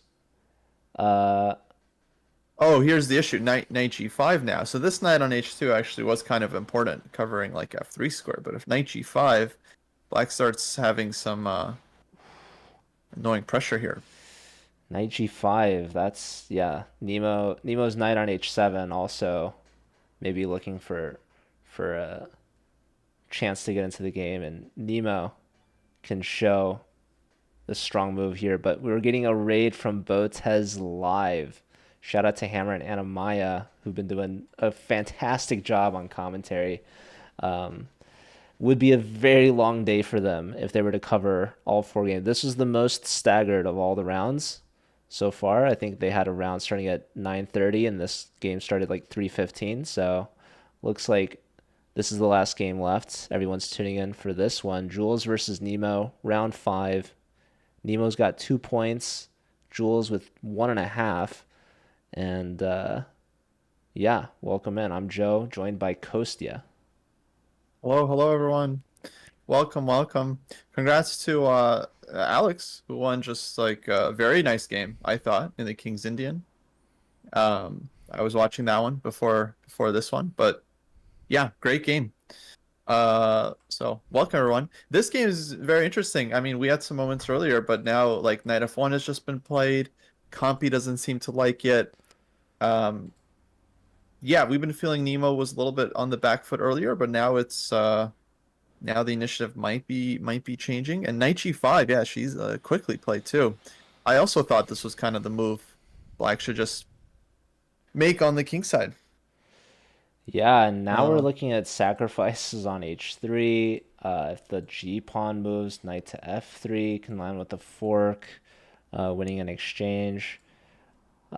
E5 is still a strong idea. Again, sacrificing on h3, but this time you can take back with the queen, even threatening some checkmates on g2. There could be some sparks flying. This game could definitely go in Nemo's favor shortly. But maybe for the Raiders, we could go back and look. I don't know, Kosti, if you want to give your review of how the game started. Sure. Well, we go back. It started off as a Rui Lopez, and we had an early d3. So not like the most aggressive setup from either side. This line is typically more strategic. I thought Jules played this one pretty well. She goes for this kind of modern setup with like knight c3 and a3. And eventually Nemo plays this very aggressive plan of bishop g4, knight h7. Which I think like wasn't that great. But it kind of works out. We get like bishop e3. And yeah, Jules takes on e7. I think we were thinking there was like something better White could have done there. Goes h3, bishop e6. We get the bishop trade, fe. And then we thought Black is kind of fine after fe. White goes c3, rook f7. And or I think Knight went to g6. Yeah, then d4. Okay, Nemo takes on d4, cd4. This position after rook f7 looked nice for White because of the nice center. We were feeling like Black isn't going to have like totally enough here on the king side. But then Jules goes queen c2, just kind of handing Black this chance to play rook takes f3, just like on a silver platter, just like, here you go. Rook takes f3, you can have it. And we were both thinking just immediately, like, sack the exchange. It's very logical. You get tons of play against the king side. White structure is wrecked. We're like in a blitz game. I think you just do this immediately. But Nemo thought about it for a bit and then goes rook a f8, which I think was a miss. Because that just gives Jules a chance to move her knight, which she ends up doing. And this is just last couple of moves. And then, yeah, it's interesting if Black gets a second chance here to try and sack something. So she goes knight f4. Then we saw knight f1, which is probably not great. Knight g5. And now Black's chances are again looking good, because now there's some kind of sacrifice looming, either on h3 or on f3. You got e5 coming. So this is now very scary for White. Yeah, and you can see every single Black piece is playing a role. And White's knight has been hopping around everywhere. Knight to g3, new home for the knight. And this is where the computer is calling for this e5 breakthrough, which is very interesting. It looks like you're weakening f5 a lot, right? e5. If you put the knight into f5, it wants you to just undermine the knight's protection and just play d5. This is really aggressive play, in the center. But it looks a lot of fun for black for sure. I'm not sure if we'll see any of that. It all depends if Nemo goes for e5 or not.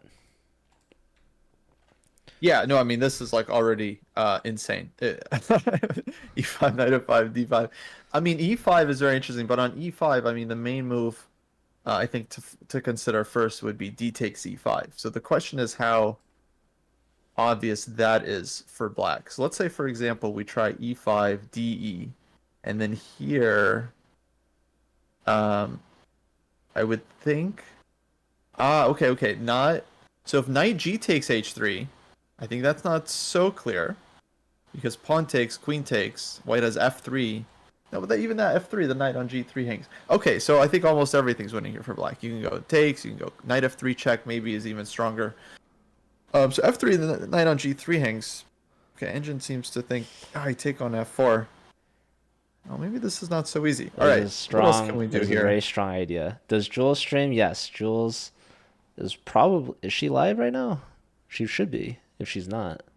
But yeah, Jules has been streaming. Fun fact about Jules, she was a student in college trying to find a local chess club. She found the Collegiate Chess League Discord server, which is how I first got introduced to her. And after talking for a bit, I told her, hey, she should start streaming. And sure enough, she started a Twitch account.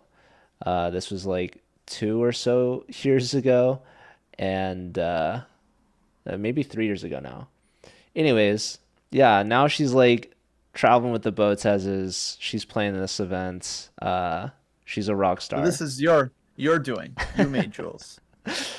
In a way, I helped influence her. There was actually a blog post, I believe, chess.com sometimes, I guess every month they have a creator of the month. So Jules was one of the creators of the month. She definitely gave me a shout out in the post. So happy to have helped start Jules' streaming career. But I can't take all the credit, of course. Jules has done a tremendous amount of work on her own to really set herself up, especially on Instagram. She's crushing. I've been watching some of her reels. They're actually hilarious. And I love also reading through the comments. Like, the reach that she gets is a huge audience beyond just chess people, which is really cool to see. Yeah, Jules is a Instagram genius.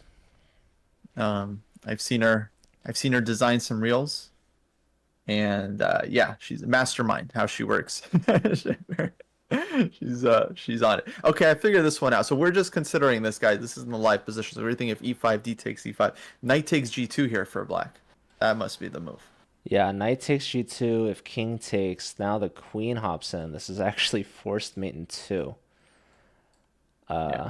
But not obvious immediately, and not even. What was confusing me on knight takes g2 was white could throw in bishop takes g5, but then I realized we were taking on e1 with a fat tempo on the queen. Nice. Maybe there's something better, but that even took me a second. That's good. It once queen takes h3 at first. Even. Queen h3, okay, is maybe even just even stronger. Okay, queen h3 is insane because it's like the bishop's under attack, bishop moves, you get knight h4. Man. Oh my goodness. Crazy. Well. So all this to say, e5 is not the most obvious move for black because on de you kind of have to see one of these winning lines, which is not so easy. Yeah, if d takes and if you take back, knight f5 is a great way to clog the position. You could maybe take on e4, but then there's knight takes h6. It gets messy. And Nemo did something else. I think she just slid over queen e7. So yeah, if you don't see the potential after e5, then queen e7 is more logical, just kind of like bringing the queen. She's getting closer to this magic g6 square. Like now black has queen f6, queen g6 coming up. and then the attack continues. Yeah, definitely. I think the thing to help you find this e5 pawn break is the discovery on h3, and just knowing your queen and your two knights are coordinating super well on the light squares, and that there's definitely something to look forward to there. I think Nemo is also trying to keep Jules pressured on the clock. You see Nemo Mm-hmm. arms crossed, leaning back in the chair. Um, I mean, that's definitely got to get into Jules' mind a little bit, thinking like, oh my gosh, my clock, I'm almost at half my opponent's time, and we're on move 22. We still have 18 moves to make before the 40 move mark, and I get the extra 30 minutes back. Like, even though the position is still fairly even, Jules is definitely feeling some pressure. Yeah, no, definitely not easy position for white. I mean, Engine gives Queen E7 as like mistake. I think that's kind of harsh. I think I'm just saying that because like E5 was a better move for black, but I think Queen E7 is very normal here. E5, like you had to see all the tactics, which really not that obvious. And from white's point of view, I mean, these sacrifices are still looming. Like black has knight H3, knight F3 in every position, so it's not like you can just keep blitzing out your moves. Like you have to make some tough choices here. Because you give black like two moves, you put the queen on G6, and yeah, something bad is going to happen to white's kingside. So what could be Jules's next move here?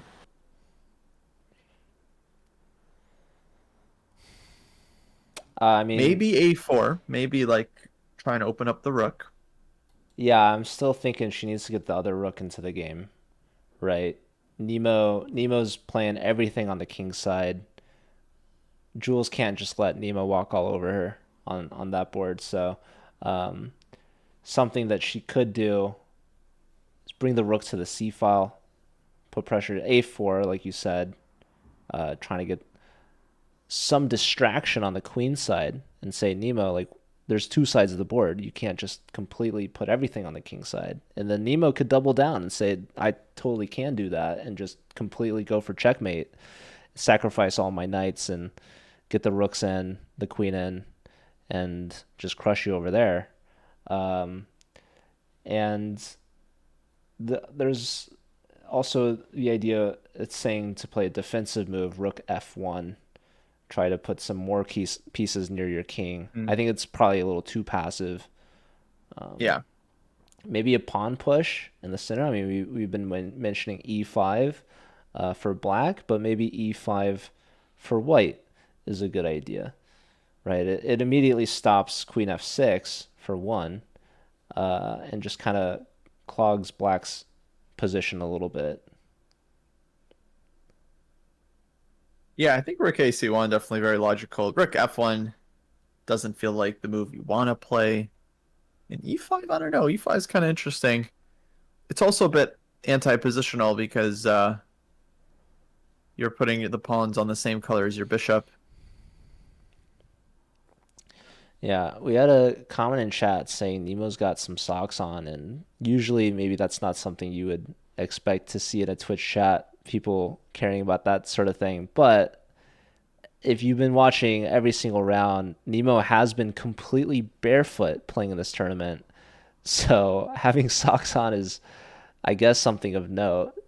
She's changed it up a little bit here.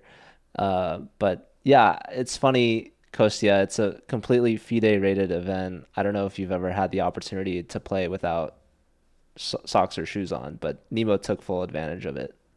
In fact, I just recently played in a tournament where I was playing in socks for most of it. And the reason was, it was a normal tournament. It was in Valencia, Spain, open tournament. The reason was because we were just playing in this room. It was at the University of Valencia. And the room just happened to have this kind of like gym floor or something where my shoes, I wear these like normal Skechers, were just so squeaky walking on this floor.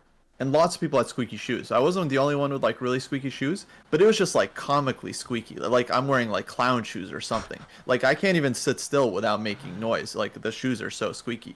So I had to, and no one gave me any dirty looks. I could have kept the shoes on, but I like walking around when I'm playing OTB. You know, I make a move. I play quickly, yeah, I like to walk around. It's just like I just didn't want to do it to all my neighbors, just like squeakies. So I took my shoes out. I just played in my socks, and yeah. I mean, I don't know. No one gave me a problem with it.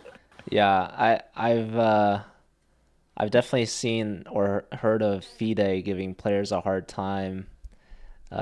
In particular, maybe one of the commentators for Botez Live, Anna Maya, I know had something go down with her shoes that she was wearing at one point. But okay, you know, there was another idea that we didn't really discuss that much, that Jules ended up playing. Bishop takes on f4, and this was something I was considering.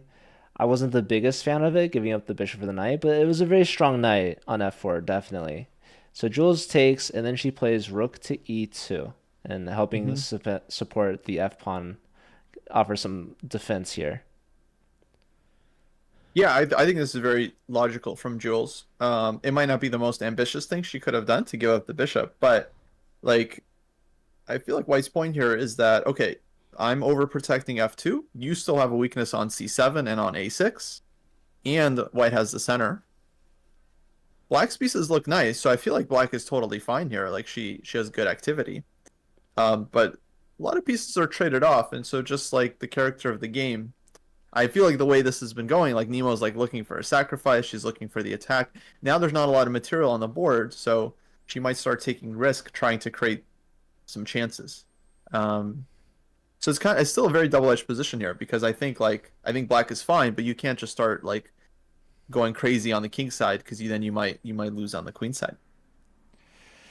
Yeah, So we'll see. We'll see what happens. Speaking of the queen side, one of the top choices is actually the move c5, which looks to get a 3-on-2 majority on the outside, which is a great way for Nemo to play on both sides of the board. So yeah, that trade takes some heat out of the position for sure, less material, especially around White's king, so it might be harder for Nemo to get an attack going or to continue her attack. Someone asked if this game is already going to a draw. It is very far from that. We've already seen perhaps a couple mistakes or misses from both sides, and they're not even really in time pressure yet. So I'm expecting there to be a stage where both players start to get low on the clock, and someone's probably going to make a breakthrough or a bigger mistake at that point. But right now it's a very even position. The odds of them following that probably pretty low, so long way to go here before we see any sort of results or one side getting favored or the other, although in any move someone could totally mess up here. Yeah, I think the game will heat up at some point, especially as the clocks get lower, if pieces stay on the board. c5 I'm very surprised by. It kind of makes sense once you mention it, but it's c5 optically looks weird, because if White takes on c5, then you kind of leave your e6 pawn behind. But I guess it's not that easy for White to really attack it, so it kind of works out for Black. But yeah, I'd be really surprised by c5 if Nemo plays it. That would be an impressive move. That would be a very impressive move. Yeah, I think I can justify it a little bit more, because when the bishop was on the board, the bishop was also supporting c5. So now that it's traded off, White lost a little bit of control. And also, when Nemo takes back with the rook's no longer in the f7 square, which is all offering some defense over c7. If White ever goes rook c1, doubling up on the c file, it's going to be harder to play c5. So c5 right now could be very timely. Yeah, definitely. But yeah, probably that would be a surprising move. Another one that we've been talking about is e5, taking space in the center, fighting for some key squares. Another one is, I think, probably one of the more logical choices is bring the queen still further into the king position. So we were mentioning queen f6 earlier. That would drop the c pawn, but maybe queen f7 is a strong idea, trying to get again to g6. Right. Yeah. I feel like black is looking at the king side here. Queen f7, queen g6, some h5, h4 ideas. Someone's wondering if the camera is frozen. I can't tell. Honestly, I can't tell either. That's so funny. I feel like the clock is moving in the background. Yeah. So I think Nemo's just in full focus here. We're watching the flow state, which is very cool to witness.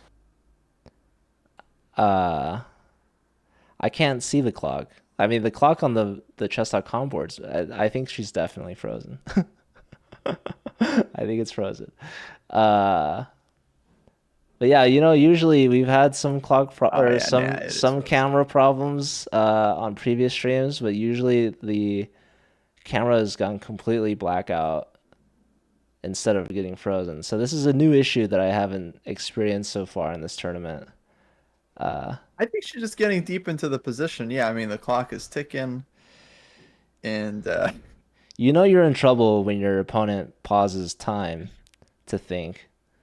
That's pretty rough. She's locked in. But yeah, let me see if I can reach out and ask someone for some help.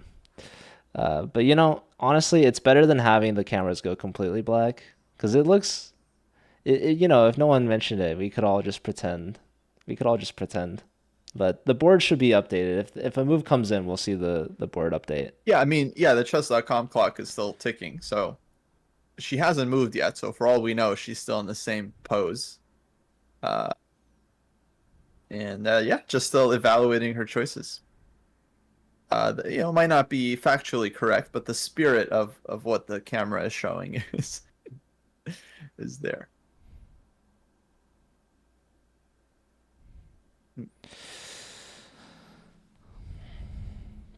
Shout out to Dirkia. Good to see you in the chat.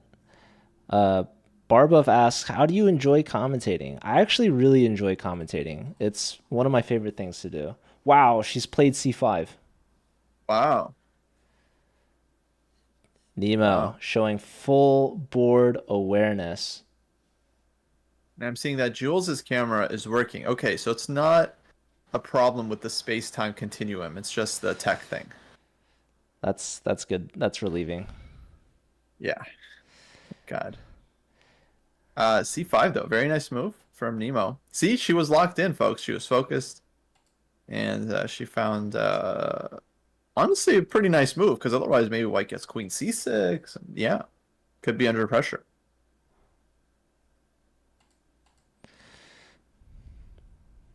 Shout out to Jules' channel. Maybe they could let us borrow their cam. Who knows? There's a lot of cameras at this house. Yeah, don't you got your boy from chess.com? Maybe he can fix something. Maybe.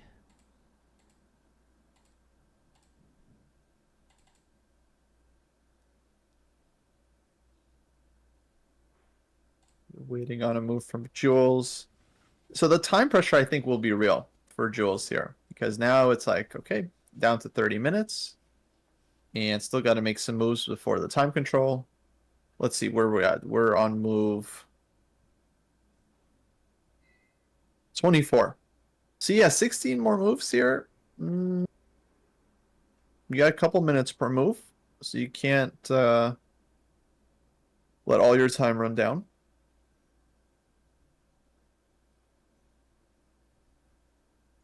And she's got to deal with the c5 thing. I'm imagining you just take as white. Not sure you want to let black take on maybe rook d1. Maybe that's okay.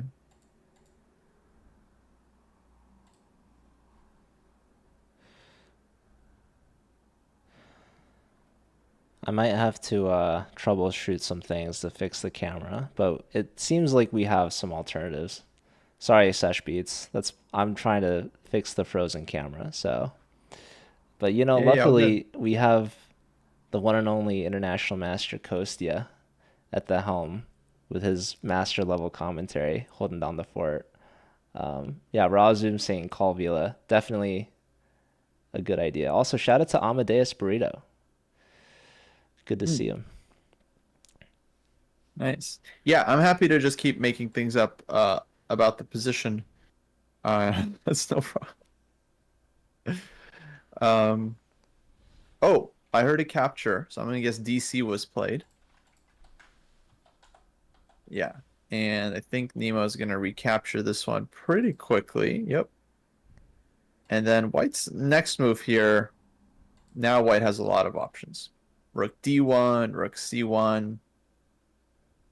You gotta think about this a little bit as White because Black is gonna play C4, so the Rook on C1 I don't think is gonna be doing a whole lot here. Rook D1 feels like the most natural, just putting the Rook on the open file. And yeah, actually very double-edged structure. Who knows what happens here.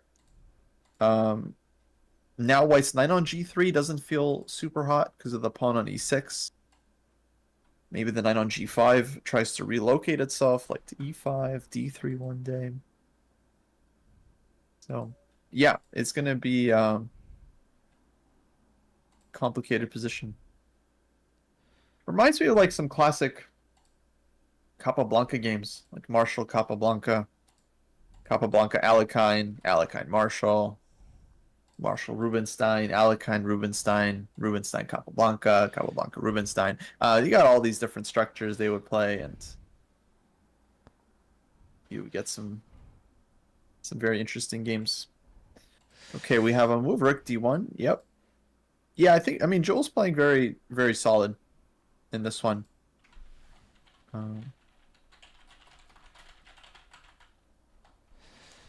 Now it'll be up to Nemo to think about how she wants to proceed from here.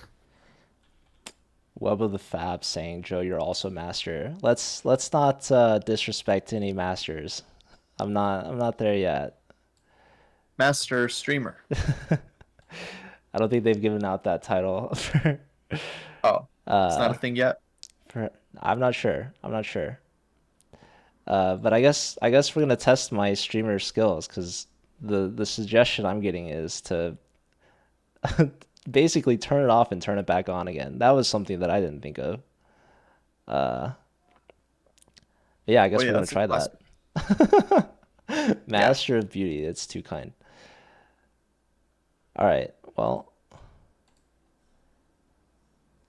I guess we can try it. Yeah.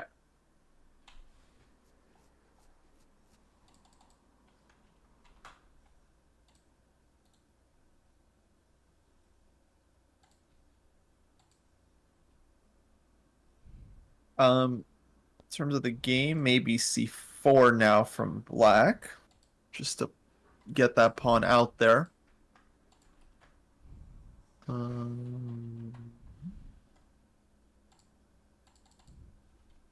Thing I'm worried about for Black is that the position is opening up a bit,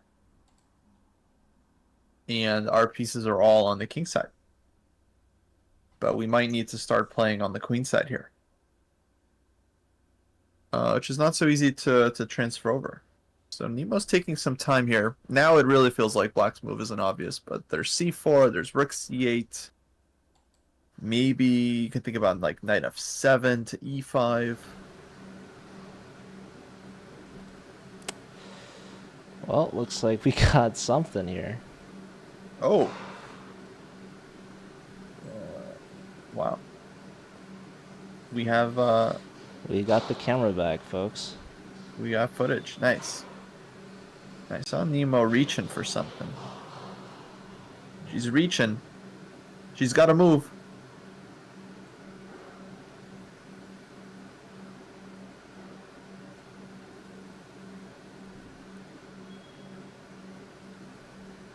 And she's pulled back.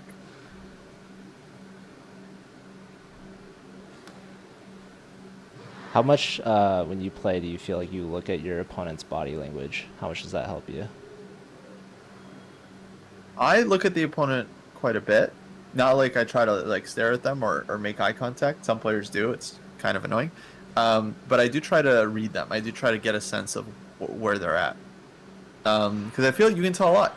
You can definitely get a sense of what they're thinking about and how much they like their position and yeah, all kinds of stuff.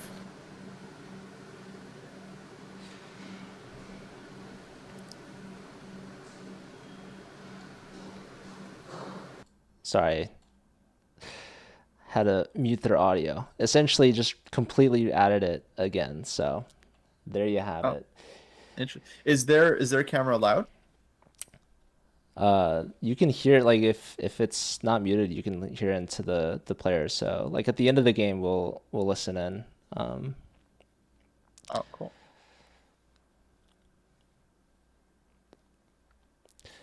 So yeah, c5 was played, capture. Now rook to d1, taking the completely open file for white. And it still looks like it's a pretty even position. I guess Nemo can continue with the c pawn c4, taking more space on the queen side. I'm wondering if queen f6 has any merit to it, although I guess you're going to get forked on h5, so that's not great. Yeah, queen f6, you'd have to worry about knight h5 and then the c pawn as well. C4 is certainly very logical, just so you don't have to worry about this pawn. But on c4, question immediately would be like b3. What do you do on b3? b3, I'm going to take on a3, I think. Take on a3. Okay. White takes on c4.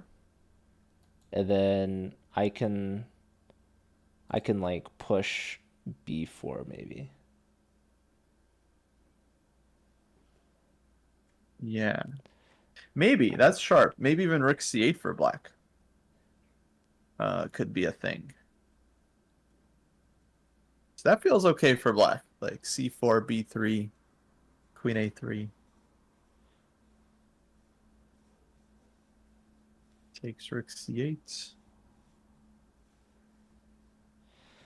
Someone's asking to sack the queen, or sorry, sack the knight and go queen to g5. It might be too much. You sack your knight. Yeah, that's No, I'm just kidding. one of my favorite things of commentating is that I can sack my well, I can sack the players' pieces. They're not my pieces anymore. And that's the thing, is like we can say, "Oh, rook takes f3 immediately." Go for it, right? But once you're the player in that position, it's a lot harder to give up your pieces, right? Knowing that it could backfire if it doesn't work out. Oh, absolutely. Way easier to sack someone else's pieces. But no, I think the issue here is that just because there's not a lot of follow-up pieces, like we've already traded off a lot of material. So if we give up our only knight, then it's hard to generate enough with the queen and rooks. So you'd really have to like open up white's king in order to make it work. CL Smith is saying you could play e5 to free up the e6 square for your knight. Yeah, knight on d4 looks really pretty, but when you push the e-pawn, you're allowing their knight to f5, which comes with a tempo. It's very annoying, and it also guards that d4 square. Yeah, e5 I would really hesitate because knight f5, you're just kind of allowing white's knight in. Yeah, one thing I would really try to make work is like knight f7, try to get the knight to e5. So I feel like that would be a beautiful square, and then the queen could maybe even come to g5. So I'm wondering if there's a drawback to knight f7, knight e5, then c4, queen g5, knight d3. Everything kind of feels like it can coordinate.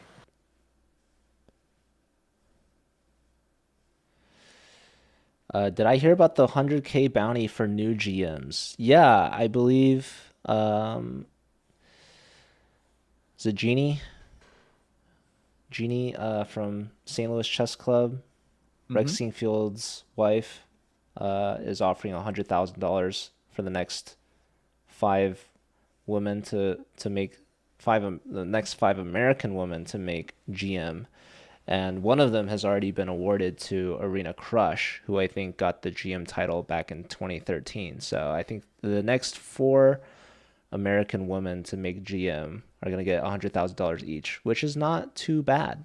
It's pretty nice. Yeah, no, that's huge. Actually, I'm wearing the shirt from this event, the Karen's Cup, where they announced this new grant, and it's super exciting. In fact, I think it might even just be 5. I think they might have just given one to Irina as just a gesture of goodwill for all that she's accomplished. Yeah, I mean, it's a huge prize because now you already had a bunch of motivated women and girls going for the title, but now it's like a even bigger motivation. But obviously you got Alice Lee, and then I don't know if you were following the U.S. juniors, but Rose Atwell, she also did really well. So she seems like a candidate for the prize. And oh, Knight of 7 on the board. Look at that. Look at that. It might not be the best move, but like we can totally understand this move. Nemo, I think, wants to put the knight on e5, and then maybe even queen g5. Yeah, Knight f7 frees up a lot of ideas. Queen g5 is one of them. Knight e5 is another one of them. And you said it might not be the best move. Well, the computer said it was the second best move, the best being c4.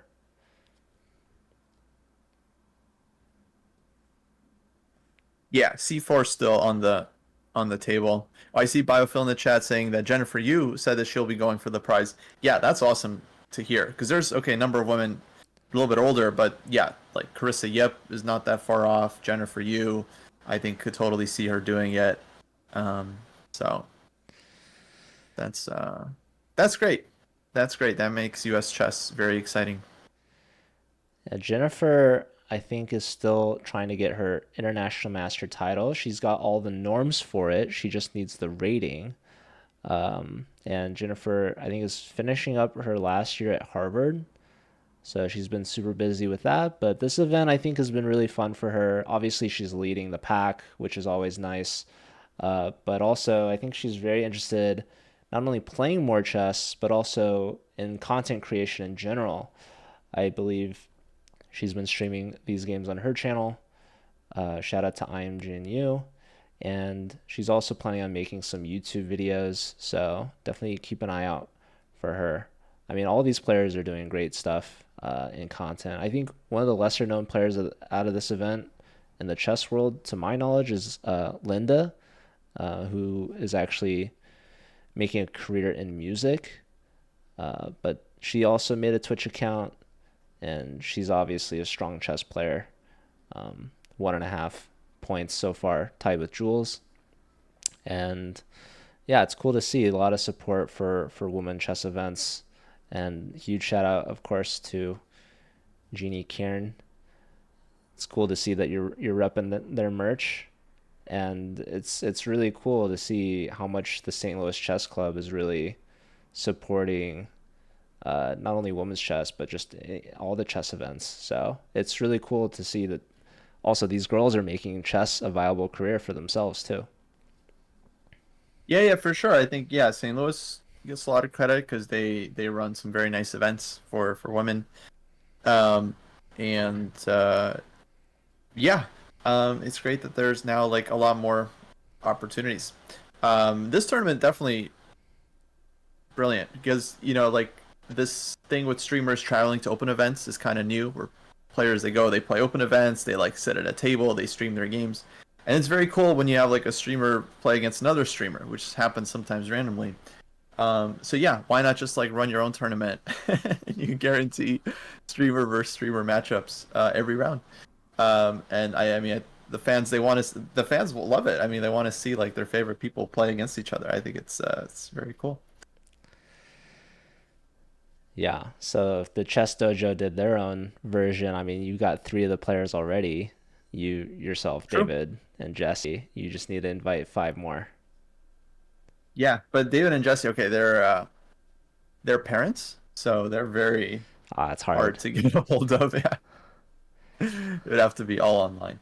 But definitely we'll take some inspiration, I think, from this event.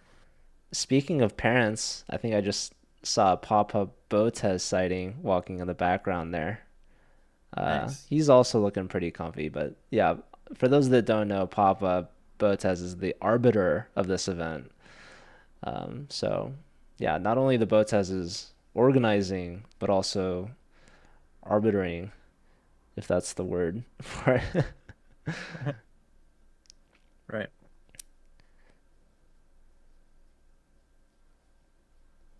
Yeah. Arbiting. It's true. Arbiting. Yes. Yes. Arbitrating. Arbiting. Well, yeah, English is not my best language. It is my only language. Typical American. Anyways,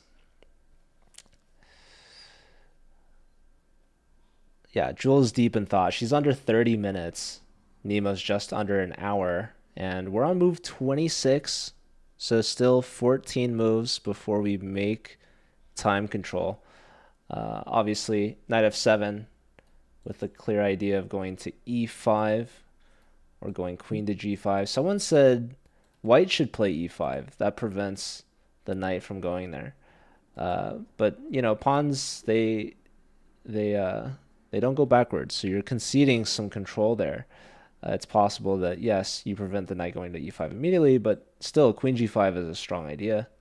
You're also attacking that e pawn again, or, you know, you don't want to give up the c5 pawn right away, so still black can play that c4 move.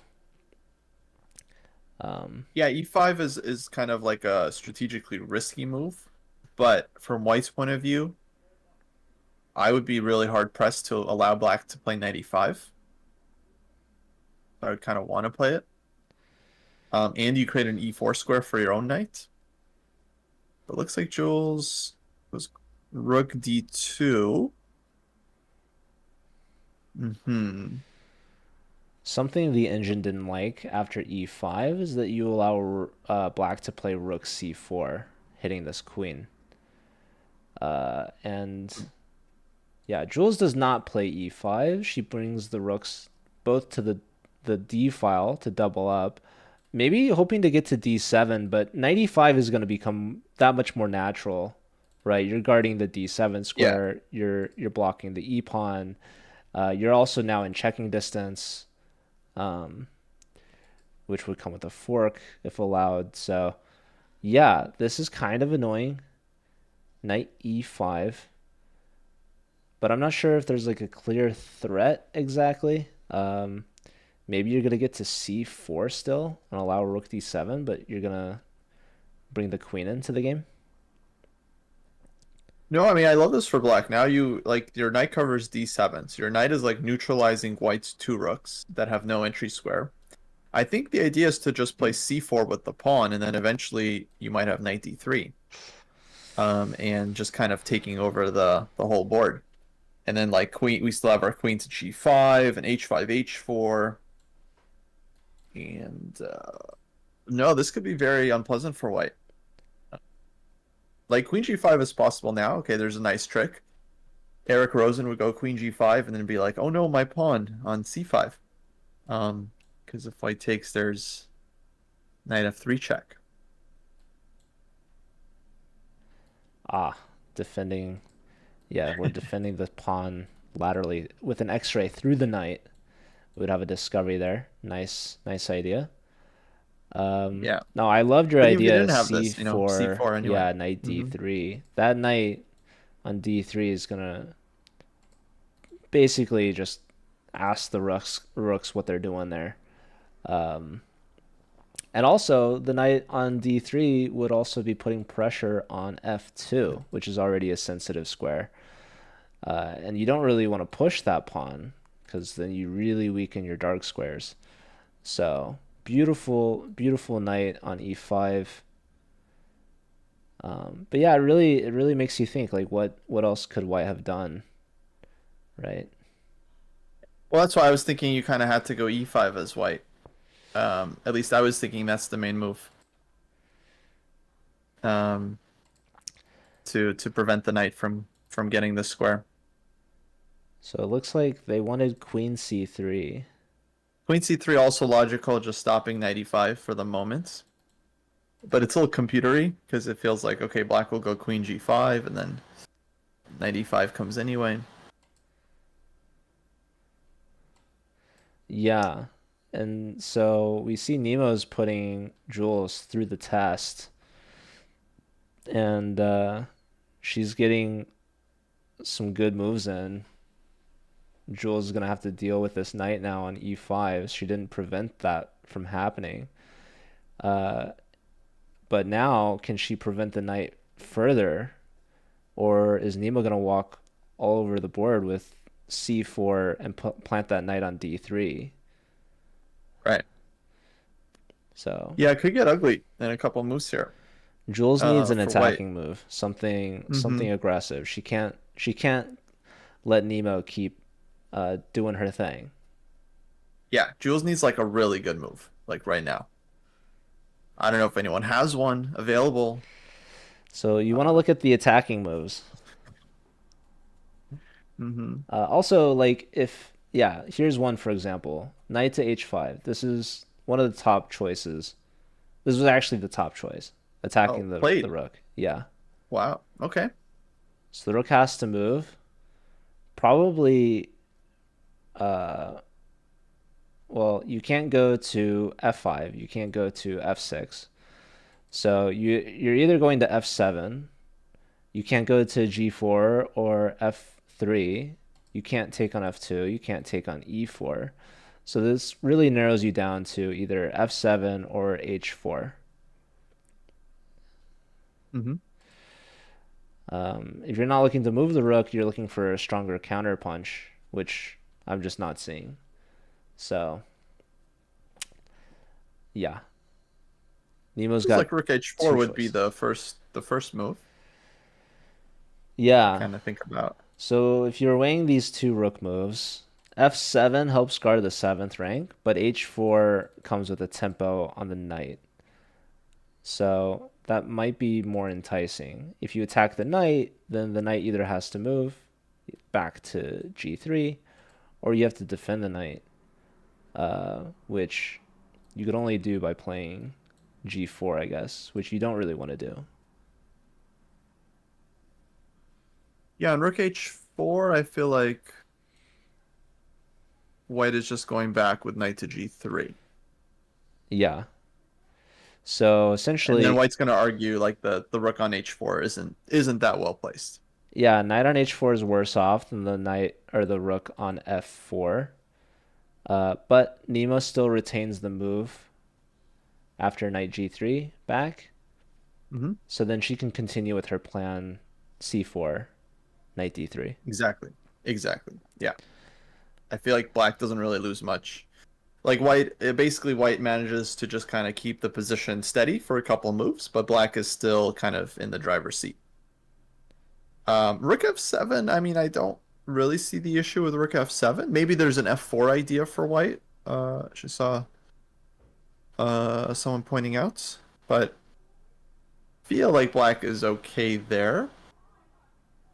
I mean, at least okay, but it is a good point. I don't know if we want to allow this for white, the f4 idea, before we have a chance to put our knight on d3. We've got some exciting ideas put in the chat. Knight f3 check followed by queen g5. The problem is queen g5, the knight can just go back to g3 after that check. But yeah, you could start with queen g5, right? But okay, rook h4, I think just the cleanest, simplest response. Not overcomplicating things, keeping the initiative, knowing that, okay, I'm saved my rook with the counterpunch, knight has to go back, and then I just calmly continue with my plan, c4, knight d3. c4, knight d3 is just too pretty. A lot of people looking for sacrifices there that just aren't working out. So again, this is a moment where you don't have to rush into things. You know your position's better, so you don't want to throw it away. this just is the calmest, cleanest response. Yeah. Yeah, if c4 knight d3, white is basically going to have to give up the exchange at some point, which will be very tough. So we'll see if Jules can come up with anything here. I don't really see a move for white other than knight back to g3. And that was played really quickly. Played. Jules is definitely liking the fast moves if she can get some responses and quick, because she is down on time. Yeah. Needs to get to that time control. Yeah, that was move 29, so just over 10 moves left to make. She's got 24 minutes to do it. Nemo just over 50 minutes left.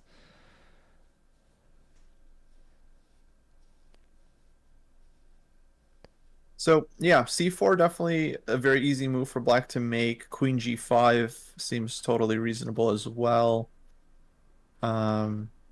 You would look for sacrifices like knight f3, rook takes h3, and I'm looking at them, but I don't think they're working, so not much to mention there. Nemo's, yeah, I feel like she wants to put some pressure on the clock here. You don't really have to. You have a nice position, so you can definitely take your time, but I don't really see a reason not to play c4. Yeah, c4, top choice by far. And on c4, you also get a nice square on c5 for the queen. So c4, queen c5. And then rook back to f4. You're hitting f2. It's all coming together. Yeah, exactly. No, actually, I mentioned earlier, this position looks a lot like the games of like Capablanca and Alekhine, like the classic players, because they would just kind of get their plans on the board. And yeah, they're able to like take the time to put all their pieces on their best squares. So c4 played. Explosive. Nemo playing well. c4 on the board. Someone's asking, what if b3? b3 is a great idea, right? You're trying to immediately contest this pawn. This pawn has just entered white's half of the board. It is invading your space, so you want to immediately contest it. b3, fantastic idea. If that were to happen, well, we still have a lot of our same ideas, right? Queen c5. I don't know if you want to rush into knight d3, but you could also bring the rook back to f4. So b3 is definitely top choice. With b3 is that it leaves the 8 pawn very weak. So b3, for example, black could play rook c8, and then the 8 pawn is a problem. There's probably other moves too. Like on b3, I feel like you could also take on a3 with the queen. Take immediately. I don't really see what's so bad about that. Yeah, and if takes, like, we can always take back with something on c4. The top choice is queen to c3, attacking the knight. Of course, we still have knight d3.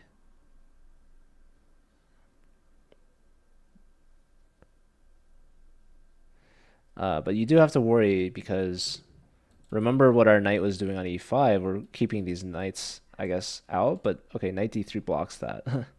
So, because yeah, queen c3, the computer doesn't even want knight d3. It's calling for queen to g5. Yeah, I mean, black has this nice grip. So queen g5 is this nice move. You can just, because knight d3 is not going anywhere, so you can just kind of sit on it. And yeah, it makes sense to bring the queen. You put your rook back on f4, h5 again, h4. Yeah, pleasant position for black. Lots of very, very pleasant. Lots of ideas. I guess if you go like queen c3, knight d3, maybe then you can play this b3 idea. But I mean, still, I guess you have queen takes on a3. Yeah. Yeah, it's tough for white.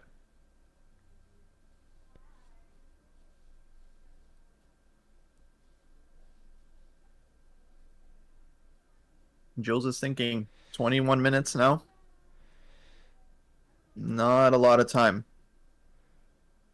It's very instructive how white controls the D file, but black has the entry square on D7 covered.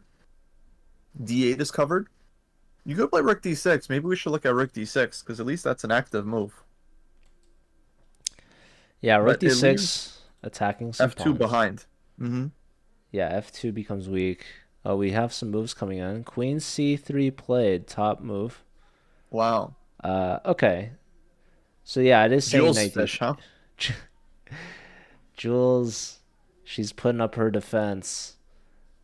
Someone's saying that Jennifer needs 2 more 2250 performance norms to make WIM title, but she already has WGM title, so I don't know if that's accurate or how that works. Right. Probably not. I think she's probably good on the WIM title. Yeah. I know you could skip titles. Right. But yeah, I was commentating with we see Dina walking in with her sunglasses. Is she trying to film some more content? Maybe she's gonna go out. Yeah, these players are trying to play their games earlier. So this game was still at the normal time, but after this, I think games are gonna be played earlier and finished earlier. But yeah, it's gotta be tough for Nemo. Literally 5 rounds in a row. All 5 rounds, she's had the last game left. So you see all your friends kind of finish early and go off and do whatever she has to stay in and play chess. Shout out to Botes live in the chat. Good to see you. But yeah, I was commentating with Ben Feingold, and I learned, like, he was saying it's hard to have multiple titles. Like, you know, Nemo and Jennifer, you both have FM titles and WGM titles. And I was thinking, like, this whole time, once you get GM, like, you still have all your other titles. Like you are both an IM and an FM and an NM. And he's like, no, I'm just a GM. So he's like, once I made GM, I lost all my other titles.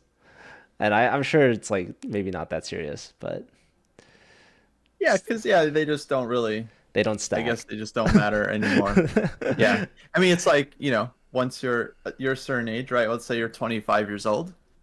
It's like, okay, technically you're also 22 at one point, but now you're 25 now. Those times are long gone. Shout out to 93. Justin for gifting to the Botes live. Botes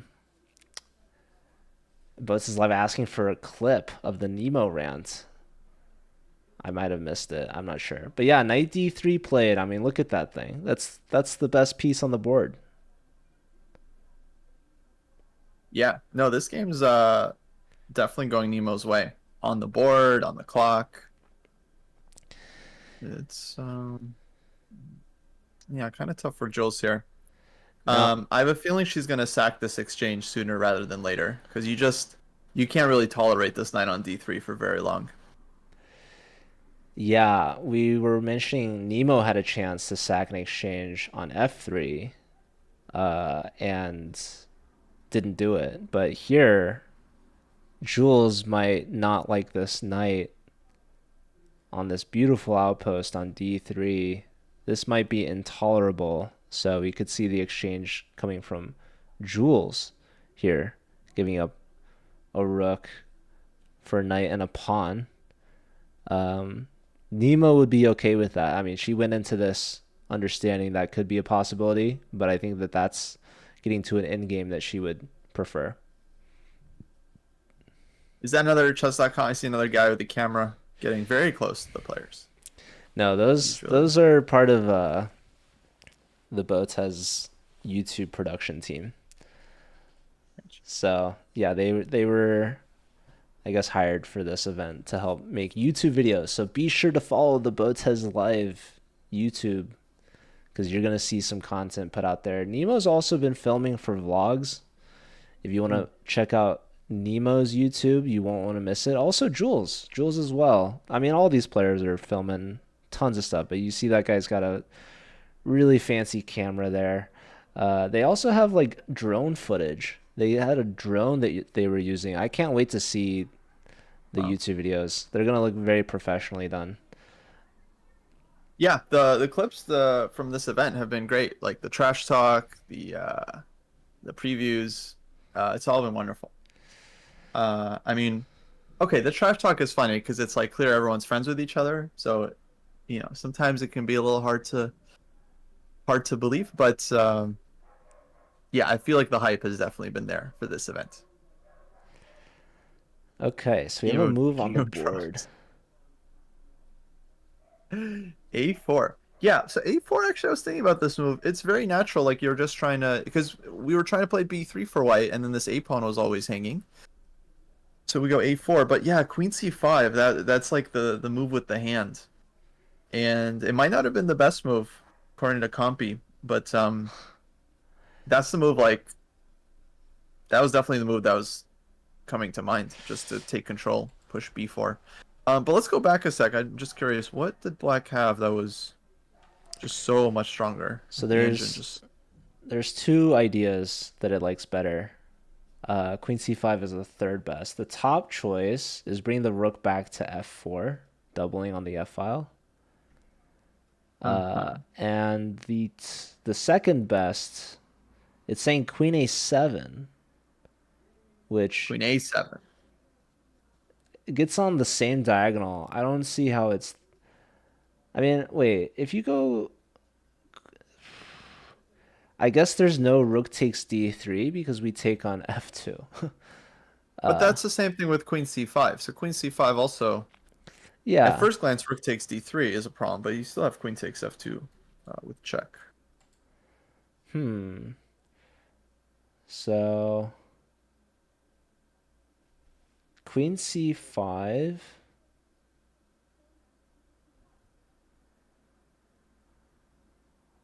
Oh, there's a crazy idea. Yeah, I'm wondering if queen c5, can white take on d3? Allow queen f2 check? Or Not king h2? immediately. It wants an interference tactic. Interference tactic. Queen c5. So here's what we're looking at, guys. Queen c5 and queen a7 both get on this diagonal, pointing right at f2 and the white king. What's weird about queen c5 is that we put our queens opposite each other, and that means our c pawn is pinned to the knight, because if rook takes knight, pawn takes, their queen can take our queen. Right? Now, the thing about the rook is that you can't take on d3 right away because the rook is also defending f2. So queen c5, if rook takes d3, then we take on f2 with check. The king has to move, and then we can take back the rook. Now, the problem with queen c5 versus queen to a7 is that white has an intermezzo move before taking on d3 that makes queen takes f2 not possible. So queen c5, knight f5, huh? Yeah, knight f5 is the move. Yeah. Knight f5 saying, okay, I'm going to take your knight, and you don't have queen f2 anymore because it cut off the rook from the f file.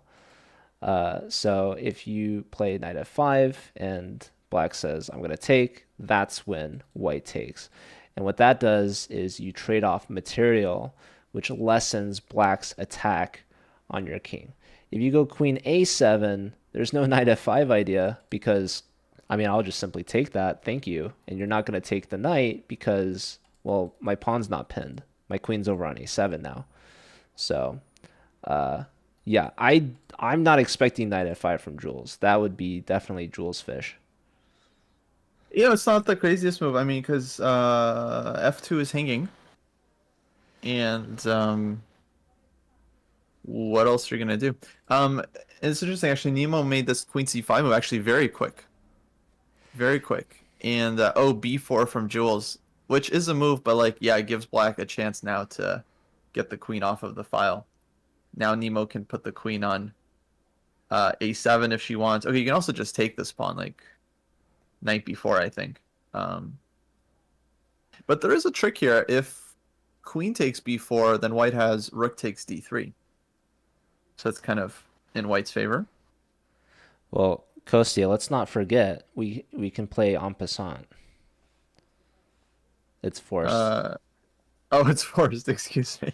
Yeah. On Poseidon, I don't love. Jules finding the best. Yeah, no. No. So there's a couple things wrong with B4, and we're really letting this pawn on C4 hang out, right? So that's now a connected pass pawn. That's going to be a Yeah. long-term advantage for sure.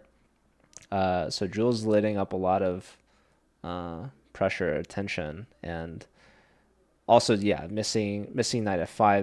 That's not an easy move to find. I mean, if you could see, this threat on f2 and see this tactic on d3, then you could find knight f5.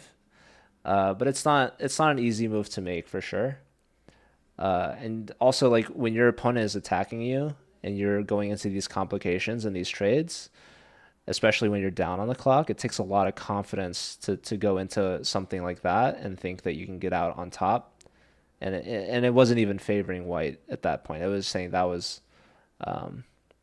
still in black's favor. It was just Yeah, it's less not like good. white saves the game. Yeah, Yeah. it's just right, most kind of stubborn defense. Yeah, I mean, I think the key moment here was just allowing black to get this knight e5. I think once Nemo gets that, it's just a very nice grip. Now there might be like some tactics, yeah, both players miss, but I feel like that's really when the trend of the game starts to shift in black's favor. It's still far from over, but it does look very nice now because, like, okay, queen b6, Nemo just played. I think Jules might play a5, just like because why not? And then queen a7, and then Oh, and then f2 is still a big problem. yeah. If Jules goes white. a5, we're forcing the queen to a7 where it should have gone to begin with, but completely alleviating the queenside pawns of any pressure. Instead, we see just simply rook f1. Yeah, rook f1. And now probably we double the rooks again. Rook f4 looks good. Yeah. I guess the question is rook f4, and then, yeah, now we're threatening to take on f2 3 times. And if white tries to defend with queen c2, that drops the b pawn with tempo. I think black happily snags that one. You could go rook f4, knight h1 as a last-ditch effort, last kind of measure to defend this guy, but obviously that's not ideal, and black should be very happy in that position. Yeah, knight h1 is a sad move to make. Ultra defensive knight in the absolute corner of the board. And Yeah, anyway, e pawn hangs. Yeah. yeah. Yeah, exactly. So Now tough. there is another idea. Remember the last time the rook was on f4? What did Jules do? She went knight h5. Yeah, knight h5 attacking that rook, and yeah, we crashed through maybe on f2, but we also have to remind ourselves that Jules has a threat of her own after knight h5, not just hitting the rook, but attacking g7. That's a good point. Good point. So Nemo could blunder mate in two. Yeah. Crazier things have happened. You're playing this chess game, you see all your friends are about to go to the beach, you want to join them, you play some quick moves, and that's it. You you hang the game. So I'm Yeah, winning you that gotta F-pawn. you gotta stay focused here. So But maybe rook f4, knight h5, just Ooh. rook f7, patient, and she goes e5. Now, e5. this blocks the queen on the long diagonal, but it also gives up f5 as a square. Yeah. But okay, the Why knight knight f5? knight probably doesn't go there immediately because there's, like you said, that pawn is hanging. Rook takes e4. But yeah, computer says this is a mistake. So I'm curious though, like if you go rook f4 instead and then knight h5, obviously that's a fork on the rook and the mating square on g7. Do you just have to bring the rook back down to f7 and you're just gonna say, okay, well the knight's not gonna be there forever. I'm gonna, I don't know, kick your knight away, and then I'm gonna crash through on f2. I guess the position required a little bit more patience from Nemo. She didn't like this queen, so she cuts it off, but this perhaps gives up some really important light squares in the position. Yeah, exactly. I think just bringing the rook back to f7, and then you can play e5 later when white's knight isn't threatening to go to f5. And yeah, then the threat on f2 would still be there. So this, I mean, this kind of hinges on whether white has some tactical idea with knight f5 or not.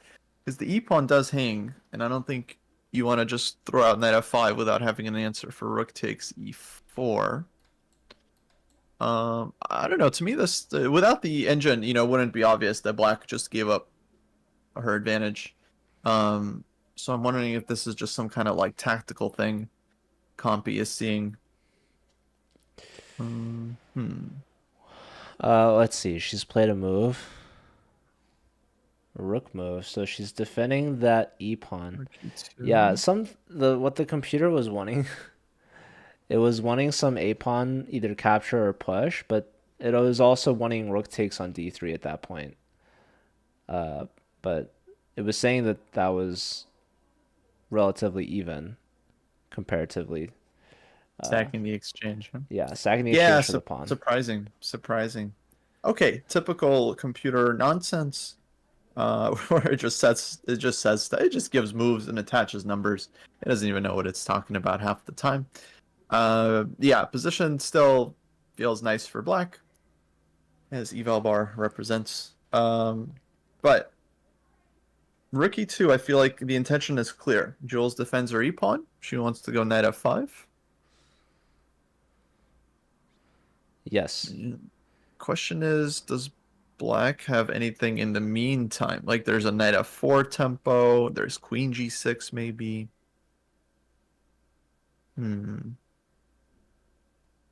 Yeah, and this is also just a great example of why you can't assign too much weight to the eval bar, right? So, you know, we say, oh, e5 from Nemo, mistake.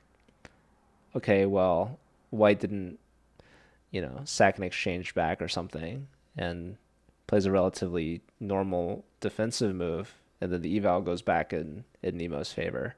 So, like, the mistake wasn't even that big of a deal. Obviously not as good as maybe doubling the rooks, but now here we have another opportunity to double the rooks along the f file. Knight h5 doesn't come with the checkmate threat anymore. That was the whole purpose of e5, to block out this queen. And so what it wants at that point, obviously white wants to put the knight on f5, and the computer is simply saying, all right, well, we're going to play king h7, defend h6, and I'm assuming we're going to play g6 and say, all right, your knight had a brief stay on the f5 square, but please move along. And then we're going to crash through on f2. Yeah. Yeah, exactly. Black's still very much in control. Now she's thinking. Feel like. Yeah, I feel like rook f4, definitely. Seems like most logical move, but okay, you want an answer to knight f5.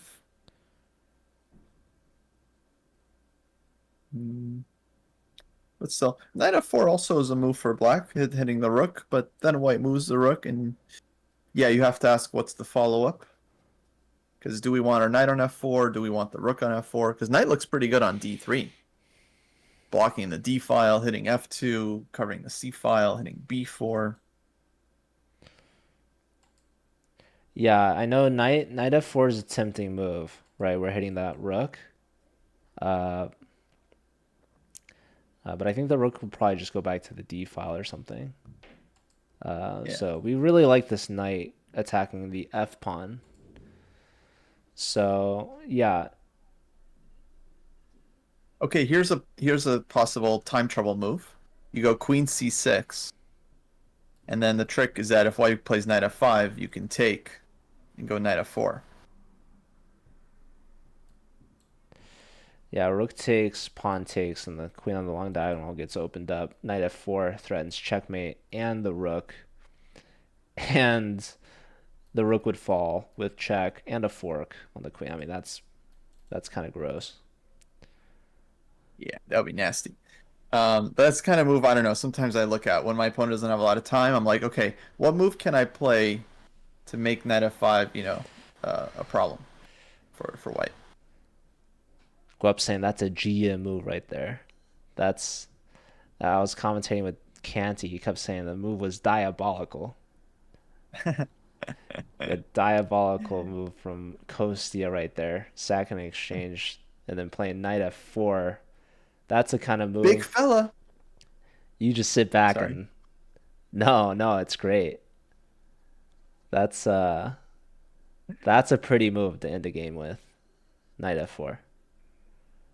Diabolical is a good word. Can we get the time? Okay. So Jules has 13 and a half minutes. Nemo's at 42 minutes. And they're on move 34. So they have 6 moves left to make before they hit move 40, which is where they will get an additional 30 minutes added to their clocks. So plenty of time for both players. I think Jules is a little bit of time pressure, but 13 and a half minutes should be enough to make 6 moves. Maybe not as much time as she would like to have, but she's not going to flag or anything. We might see some time pressure blunders for sure. And Nemo's played the best move here. Rook h to f4, lining up again with f2. Yeah, that looks like most logical move. He thought about it for a bit, realized rook should come back. And now black is starting to take a couple times on f2. She's got enough on that square. So white here either goes queen d2 or what else? Queen d2 just to keep everything defended, like f2 and b4. Knight f5 definitely the other big candidate move here. Yeah, I think everyone's playing knight f5 here. Knight f5, that knight's eyes, hopes and dreams lit up once Nemo played e5 for sure. But again, we'll see if Nemo comes up with the plan here after knight f5. It's simply to kick the knight away, not rushing with g6 immediately, but playing king h7 first. And white's really tied down there. I'm wondering if white tries to kick the rook away from f4. If there's like g3, for example, then I guess you just go in rook f3, which is really annoying. Rook f3 is a sick move. Yeah. Yeah, that rook is just kind of untouchable. So yeah, the problem with knight f5 is like, okay, black's most natural move there is king h7, which I think Nemo will find. And then as white, you're just sitting there, okay, and then what? G6 is coming, and I have issues. So it's like, you can play knight f5, but Jules is trying to think more than one move ahead here and figure out, like, what's the follow-up. Okay, played. Knight f5 on the board. Someone, AJ from my chat, was saying knight h1, question mark. That was a move we were looking at earlier. It's just Yeah. super sad. Knight in the corner is not doing anything other than defending a pawn. CL Smith, shout out to him, saying, I would rather resign than play knight h1, which is fair. So knight goes to f5 Yeah. instead. In fact, just an example, if we had knight h1, black could even play like queen d4 and just try to go for the greatest endgame of all time. Yeah, so none of white's pieces are playing, like pretty much condensed to that one corner of the board, and black is gonna push home some pawns and try to make some new queens as an idea. So yeah, and if you're not trading, I mean, you're going even more passive. So Jules goes for a more active approach, trying to block the rooks on the f-file with a good piece on f5, but a temporary piece. And Nemo has played the top move, king to h7, calmly here, and keeping her edge on the clock.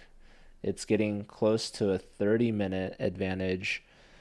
So, yeah, Solid. G6 is next. How do you stop it? You don't. King h7. And look, black's pieces are just perfectly placed. Everything got to where it needs to go. Knight on d3, rook's doubled up, queen on the diagonal. And g6 is the next move, and yeah, it's a problem. So yeah, it is saying g3 is the best move here. It's really hard to suggest anything else, really, because g6 is such a huge threat attacking the knight. So Jules is going to have to figure out something that is like a counterattack. So maybe she'll play like a5. I don't know. I don't think she would take on b5. I mean, maybe you're threatening queen takes c4 if you go for g6 right away. So either some a pawn move or, yeah, counterattack. So like g3. But that's further weakening the king. We said rook f3. Computer doesn't even want rook f3. Saying g3, it wants queen to c6. And that's, I guess, coming with your idea. Okay, no, but that's supernatural. It's like superhuman level. G3 queen c6. No, I feel like g3 rook f3 is the human move. Yeah, that was what I was looking at initially. Queen c6 is so beautiful. There's king g2 though. Yeah, king g2 I was looking at too. But like you have this gnarly. Okay, hold on. G3, rook f3, king g2 walks into knight e1. Wait, no, but there's queen takes e1. Oh no. Queen e1, right? Yeah, it doesn't work. It doesn't quite work. But there is a move for black, yeah. I mean, the so rook king does look a little g2, funny. and then I mean you could always sack on f5. Apparently, is what you need to do at that point. Okay, but that's not like it's even that's saying not so obvious. You could still do queen to b7, and the idea, of course, like if king takes, you have rook takes on f5, pinning that pawn. I'm wondering, is queen c6? No, I guess queen c6 is still fine, but it's not as good. You have to sack an exchange. Wow, so g3, Nemo might lose an exchange. Sharp stuff. Like, this is actually kind of wild. We could see Jules kind of get back into it. g3. I mean, Nemo. Yeah, because it's very complicated. When you play king h7, like surely you have to calculate this g3 idea. I mean, what are the odds she goes queen c6? That would be insane. They are small. They are small. You for sure. you found this move. This was your original idea. But not in this position. I found it when like takes knight f4 is just very simple double attack. The knight leaves. Dude, g3. I don't know. G3. Yeah, it's definitely the critical move. Eval now skyrocketing at this point. This is the biggest read of the night for this game. Well, this hangs the e pawn, I think. Unless she wants some knight d5, but queen d4, I feel like it just doesn't quite work. Queen g6 also. So let's see. Rook takes e4. 97. Then there's knight takes c4 there. Brutal. But oh wow. Okay. That's a cool trick. So if like rook takes, then there's queen takes knight. All right, she tricked me. But let's see. It doesn't want you to take on e4. It wants you to take a different pawn.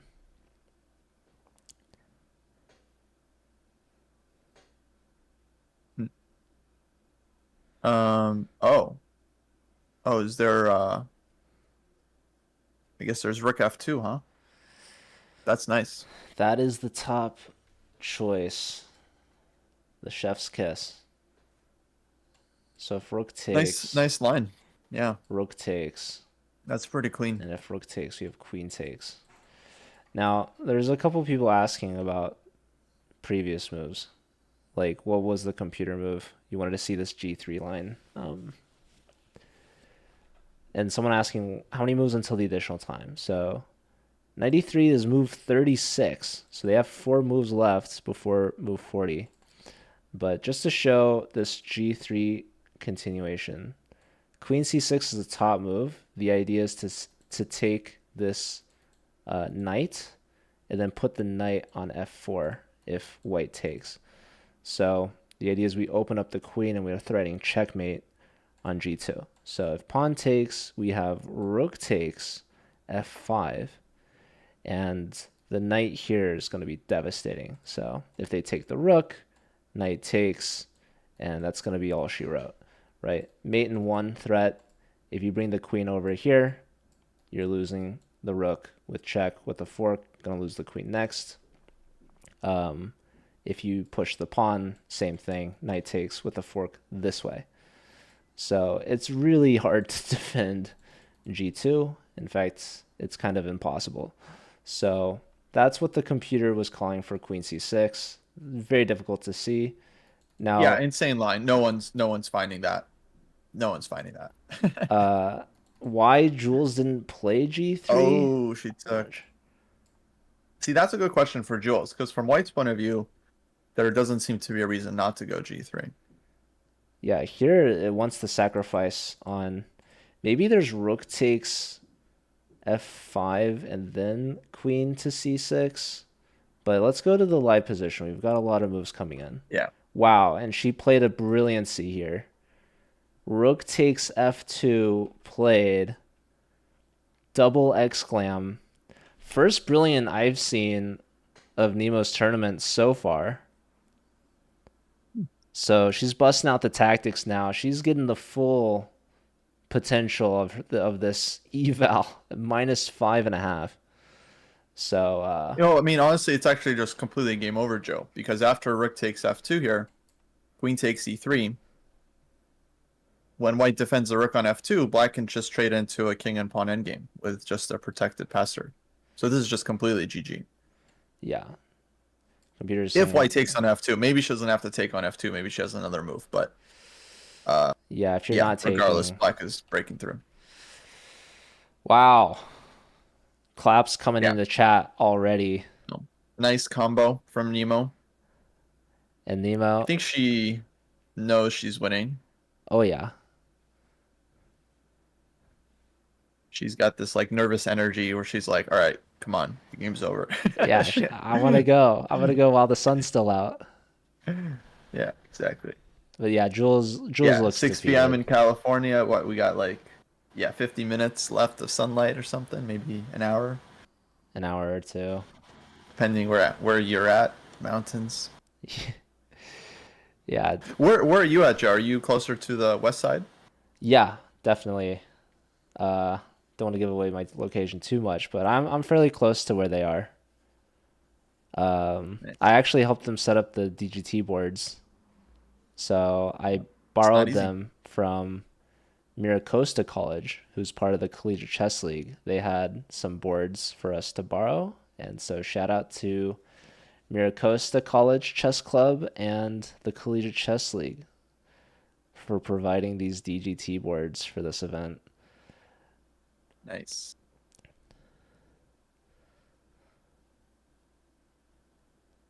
Joe's locked in the Botez closet.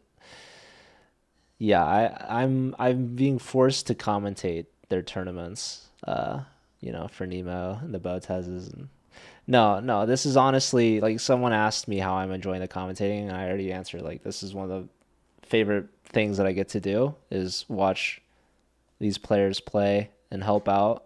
Like, it's an honor to be able to go in person and see and interact with everyone. And yeah, you called it. Jules didn't take the rook right away. She plays a5, but this is pretty much delaying the inevitable. You can keep the queen on the diagonal, go to a7, or you could double up on the f file and play queen f6.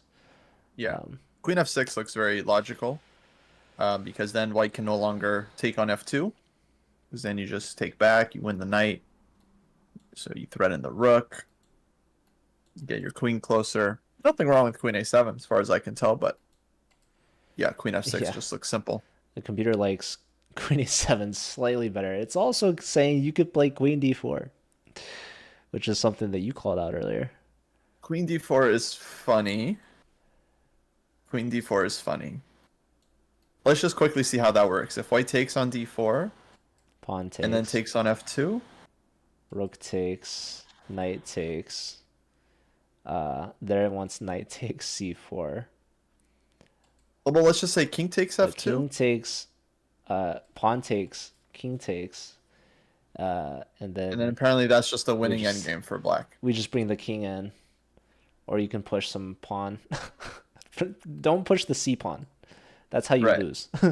Bring the king in, I guess that's it doesn't seem like super easy, but I guess it's winning. Yeah. Wow, Nemo though, queen a7, cold-blooded. Cold-blooded. Not even going to the f file. Ice, Yeah. ice in the veins. Yeah. Just saying, all right, your a pawn pushes me back one square, but I'm gonna stay on the diagonal, and my tactic works just the same. Yeah. Yeah, why not? Because this knight on e3 is still hanging. Rook on e2 is hanging. White could try like maybe queen d2. Looks like a move. Yeah, queen d2. Then, well, okay, black's a pawn up, just dominating position. You trade on e2. Queen comes to d4. C pawn is super strong. B pawn is hanging. Just feels like technical win. This is move 38, so we still have another 2 moves to make before the extra 30. Nemo would love to finish before that happens, but I'm sure Jules will get there and have another thought how to prolong the game as much as possible. TJ asked, Joe, did you interact with all of them yet? So I've actually met all of these players in person like before this event, except for Linda. But yeah, I was able to go and meet Linda, and it's a good time. They're all like pretty much friends already, which is great. But yeah, I met Jules a couple times at different chess tournaments I mentioned here in LA for colleges. Jules does take on f2. So now Nemo goes for the knight. Very important. Take the knight. Don't take the rook. If you take the rook, then you're going to be down a piece, right? Because then the knight's defended. Yeah. So and this basically over after queen e3. So queen takes. We're pinning the rook. So only temporarily down in exchange, but we're going to get it back. And if we trade off all the pieces, you'll see that we're going to simply be up an outside. Well, not outside. You're up a connected pass pawn. Eventually, your king is going to get in and gobble up the rest of the pawns. And I don't know if we'll see resigns anytime soon, but it's resignable. Yeah, I mean, I think maybe a couple moves, but the issue for white is that black is just forcing this king and pawn endgame, and it's a very, very trivial win. Jules would win it from the black side, you know, against anyone pretty much. So I think she's going to kind of realize that, and yeah, I can't imagine we're going to see a ton more moves here. Maybe there's queen d2. Yeah, force black to take on f2. With the queen. You could bring the queen back on that die. You could play queen d4 or queen a7, but oh, she does it. Could, yeah. She does it. She plays queen d4. This is kind of cold. Wow. That is cold. Just not even giving white a tempo. Yeah, I mean, I guess there's nothing wrong with it. You know, king f1 would be the move to continue. So yeah, king f1, unpinning the knight or the rook. But and then maybe forcing. I guess actually there is a point to this. She's not just being sadistic. She's trying to win the game immediately. Because if king f1, black can play c3, and then the queen moves, and then you take on f2, and then your pawn is just promoting immediately. So you don't even have to, like, you know, walk in with your king and try to promote the king and pawn. Here, your pawn just gets through right away. Yeah. So if anything, this is kind of a little bit more, a bit more direct. Yeah. Although everything was winning. Queen d4 is actually the top move. This is just Nemo being an absolute pro. Yeah, she wants that accuracy score. She wants that 97%. But yeah, it's a huge point that Kostia is making is you get an additional pawn move out of it. Essentially, if you trade immediately, the king takes back and he's that much closer and your pawn hasn't been pushed yet. If you go for it now, the king is in time to catch you. Now it's still completely winning if you play, and only if you play king g6 at this point. But, you know, you prolong the game. Your king, you're going to have to continue to work, right? Whereas in this line, you play queen d4, force the king to move. You get this pawn push, c3, queen has to move, and only then do you trade because, well, the rook wasn't pinned anymore. After this trade, knight takes, the king cannot take the knight and stop the pawn. So this is the fastest, most accurate way. And we saw Nemo out there coughing up a storm still. So yeah, she's still suffering. Jules can put Nemo out of her misery by putting herself out of her own misery, or I mean, they just made time control, so they got an extra 30 minutes. Nemo's got an hour and 9 minutes. We'll see how long this one lasts. Yeah. Hopefully Nemo feels good about this game, though. I mean, I think she's played very well, all things considered. There were some misses, but nothing insane. Yeah, I think she could have sacked the exchange a lot earlier. Obviously, completely unnecessary. There was definitely some risk in doing that, and she showed that she not unnecessary. That was definitely necessary. That was a big miss. Not gonna lie, that was a pretty. That's where if she was my student, we would discuss unacceptable. That for a while. Also, shout out to Roku Senso. Good to see you. Hello, White Noise again. What's up, Nifa? All right, so Nemo, unacceptable. Rook, sack the rook on f3s. Overall, good game. Yeah, that one moment though. I mean, man, you want to take that chance. You want to just grab it with both hands. So that was one moment. There was also a time like computer didn't like e5 so much from Nemo. Didn't end up being that costly. And then I think the last one was where she played queen c5 instead of a7. But Jules would have to find knight f5 there. That'd be kind of a crazy line to see on the board. But yeah, I guess the last thing that we maybe were considering to see is this whole g3 rook f3 line. Like that would have been very interesting because Jules very well could have won happened there in exchange, and that would have completely changed the dynamic of the attack. Yeah, that exchange stack looked a lot less obvious for black. So who knows what could have happened there. That's a big question for Jules. Why not go g3 and see what happens? G3 and she'll say, I saw queen c6. She's like, oh yeah, queen c6 is game over.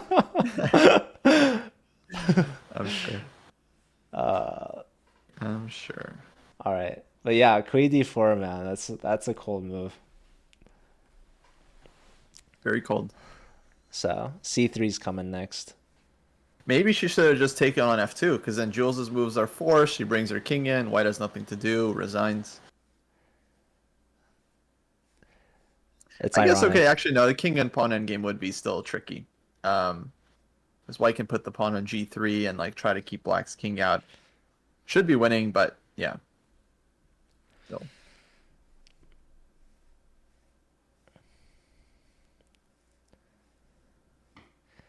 So Nemo is going to get back in the win column after the rest day. Her next opponent tomorrow is going to be Anna Cramling. Anna Cramling. 11 a.m. Pacific time. Be there. I've heard of her. She's a streamer. Anna, mostly known for her Spanish commentary of chess boxing. Yes. Yeah. Also known for being the daughter of Pia Cramling. True. but that's gonna be a big matchup for sure. I think Anna's had some good games. Not her best tournament. She had a big loss today to Alexandra Botez. Huge time pressure on that match. I think that might be Anna there in the background. Or maybe it's one of the Botezes in a wig.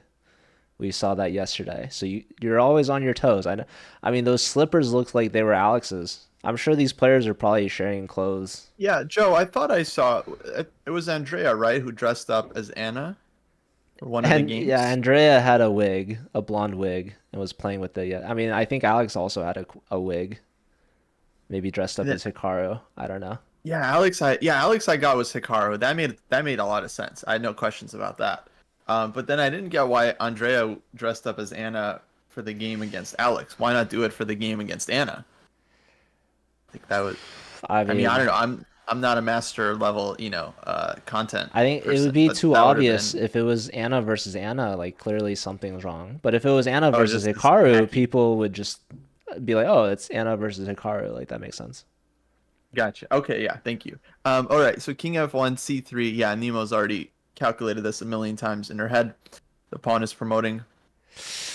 Gosh, don't you just love seeing the best move be played? Queen D4, King F1, C3. I mean, it's so clean. Yeah, it's nice. so Very clean. satisfying. Very You know, satisfying. taking on F2 immediately, obviously still completely winning, but a little sloppy. Like you're saving yourself so much time. So many king and pawn moves. Like, nah, this is just game over. Queen D4 was a KO. And you see Nemo here just looking up, just like, all right, that pawn is queening. Yeah. Yeah, so great game from Nemo. He plays Anna Cramling tomorrow. We're going to be joined by Aryan Tari joining the commentary booth, who's also going to be finishing with the last round on Wednesday, also 11 a.m. Pacific, and that's going to be against Andrea Botez. We'll see if she brings out the wig or not. I've heard of her as well. Yeah. Yeah, Andrea famously known for being a DJ. Yes. Not the only musician invited to this event. Andrea's been struggling though. I feel bad for Andrea. I mean, she's having a rough go of it. And it's tough when you're in round robin. Oh, there we go. We have resigns, so GG. that was a 41 mover. They're signing the score sheets. And yeah, congrats to Nemo. She's improved to 3 out of 5. No. Yeah. Yeah, she's had 2 draws and 1 loss. And 2 games remaining. So we are going to see if we want to do a player interview. Let's maybe listen into the players. I don't know if they'll have any analysis. Yeah.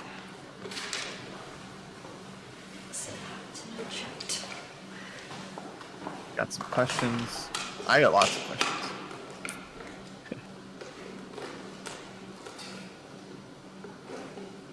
That does look like a yerba mate. Okay, yerba mate confirmed. Yeah. Nice. That was one of the questions. All right. Yeah, we'll see what we can go join them. I'll say hi to my chat too. Okay. Hello. Question about what? Nemo. Okay, is she gonna check the game or is she checking the stream? Curious. Yeah, we finished last I day. would assume it's the stream.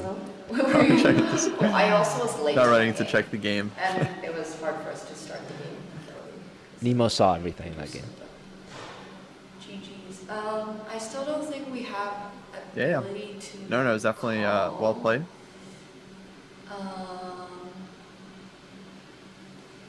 So let's see. Zerixis, thanks for the sub for 4 months.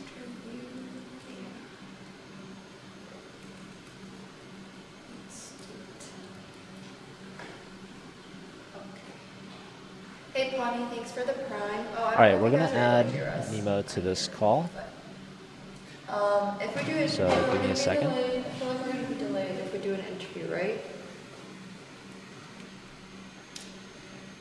So I could just talk to chat as well because of the delay. Checking analysis from wait.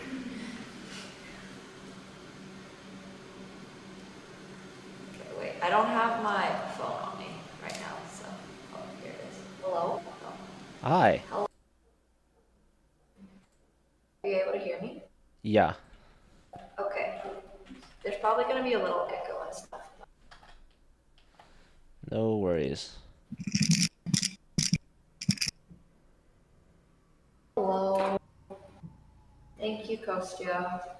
Hello, hello. Yeah, no problem. Nice win. GG. Thank you. Do you mind taking down the board? Yeah.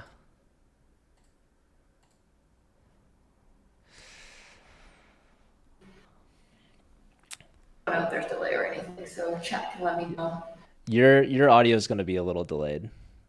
It is? Okay. Do you want me to just use my... Okay, well, that's fine, I guess. The camera quality is much better on this. If we can just... Editors, just sync this up, please. Just when it goes to the YouTube video, just sync it. I know, I'm sorry. It's like maybe delayed.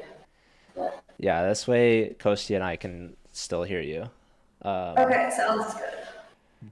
All right, so first and foremost, how much of this Roy Lopez theory did you know? Like, at what move do you think Jules maybe deviated from what you're used to? Okay, well, first I want to just say it was insane that Jules, why did you play the Roy Lopez?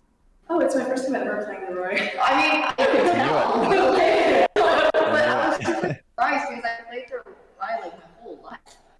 I mean, I have to learn at some point because the only other E45 opening I have is Evans. Okay. And I didn't really want to play that against you, frankly, but. Probably not the best. So, I mean, I was going to have to play.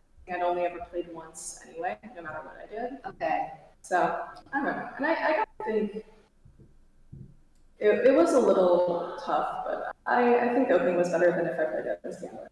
Yeah, I think the opening went pretty well. Like, honestly, I didn't know theory. I haven't looked at Roy Lopez in like years. I honestly never looked at. I didn't look at Roy Lopez at all today. I did not think you would play it. But yeah, I wasn't sure I was going to play it either. So I guess we both surprised ourselves. like that. Yeah, I think it was a good game. I don't know, without looking at eval, it got like really close though.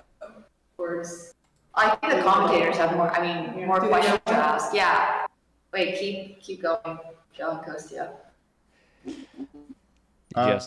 Yeah, okay. I mean, my big question for you, Nemo, was like, okay, you go FE6, which I thought was a good decision strategically, because you could take it with the queen there as well, but taking it with the pawn, I think, is more interesting. We play Rook F7. Jules goes Queen C2. You must have thought about the exchange sack at that point, yeah? I did. Yes. And Was it? okay, what were your thoughts good? there? I mean, I think it was good. I was thinking, yeah, I think you should just take there. In most cases. I don't think I actually like really looked at that sacrifice. I like just thought that it made a lot of sense to double the rooks and play a slow game, which is what I'm used to in the Roy Lopez. So obviously, if this was like a blitz game or something, I would have been much more inclined to, but because it wasn't. Also, yeah, I see for some reason the game shows it a draw, but I actually want some feelings. We'll fix that. Yeah, But, we all saw what happened. Okay. go away with it. I love that. Let's see. Queen. Oh yeah. I thought about it. I just didn't see anything solid and concrete, so I thought my position was pretty good.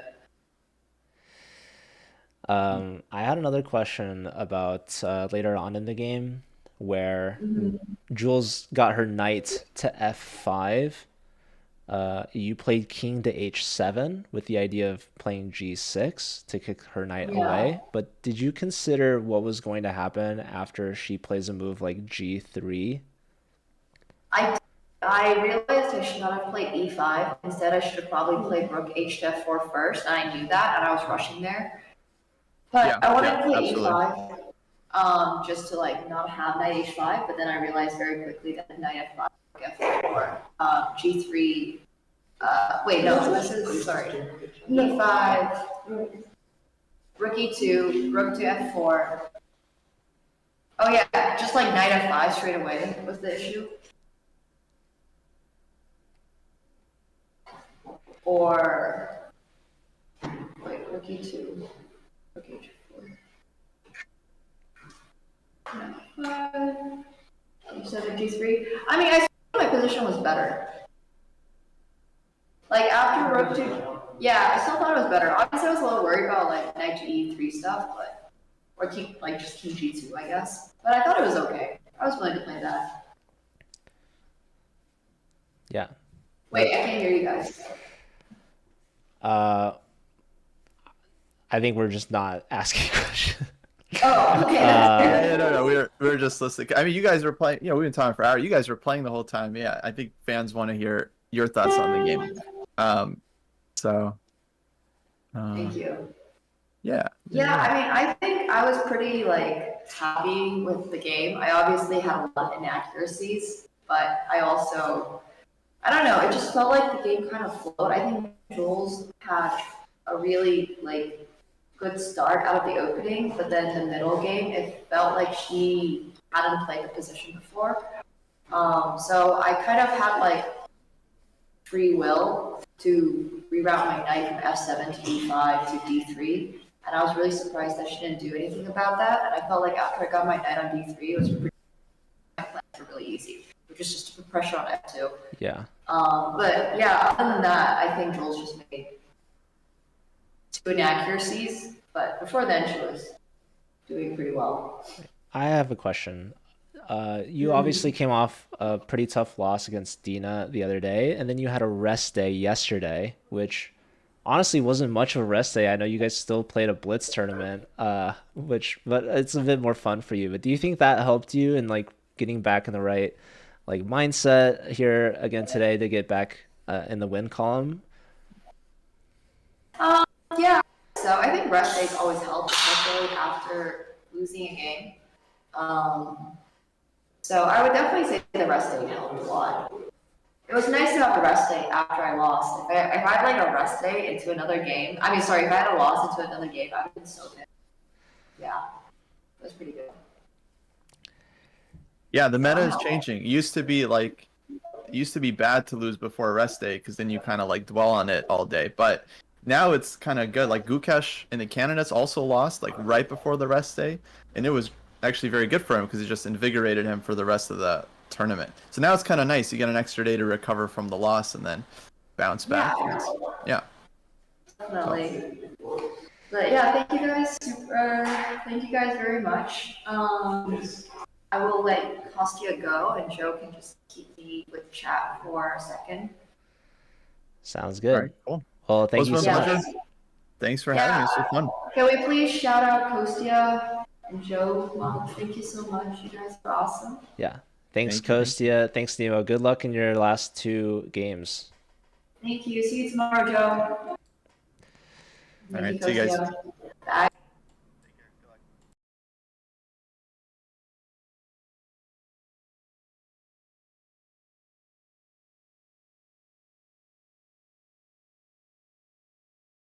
I'm gonna be heading out, hopefully. I wanna go hiking really bad. All the girls went hiking in the middle of the game. So I was like, oh, sad. But anyways, this was a really fun game. I honestly enjoyed playing this one. This was like interesting to play. But please go follow Chess Dojo. Go follow Kostya. Kostya has some courses as well. He's awesome. Also, my opponent Jules is really awesome. But yeah, today has been good. I'm gonna go do the interview and stuff, and then I'll be back tomorrow with I think 11 a.m. against Anna Kremling. So tomorrow's gonna be an early day. Hey Caspian, thank you so much for the 5. Thank you. I should go get some exercise to clear out my lungs. The girls are probably like done their hike now, but yeah, anyways, maybe they got held up by a photo shoot or something. So I'm gonna go out, get some exercise, and I hope you guys have a great rest of your day. Thank you all so much for coming. Please, once again, a huge shout out to Joe and a huge shout out to Kostia. Joe finally does not have a 6-hour day, which is pretty nice. So yeah, I'll see you guys all tomorrow at 11 a.m. Tomorrow is an early day. Early day. Also, recaps and stuff are on, or short form recaps are on YouTube, so make sure you're following that. And let me ask, are either of you streaming? Are either of you gonna keep streaming? Recaps will be coming at some point. I'm still dying. I'm trying so hard to not die. But anyways, yeah. Go follow our hosts. And then I will see you all tomorrow. Okay, in the meantime, okay, neither of them are streaming. No problem. This was a nice, clean game. I am dying. I'm gonna go get some rest. I've been needing the rest for a little bit now. So I'm gonna go get it.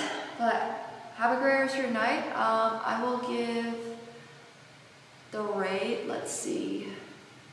Who is on?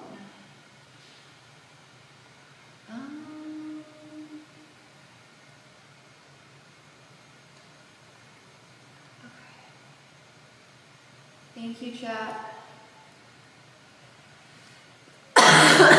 No more dying. Okay. Alright. Let's rate Cydia. I met her while she was in Toronto like a week ago. And she's like 2 weeks ago now. She was very sweet. I wish I could talk, but she's like, yeah, no, I'm not okay. Thank you for asking. Alright, okay, bye. Sorry, I cannot talk. Thank God this week was a week I didn't have to talk. Thank you, chat. Thanks for the support, and thank you hosts.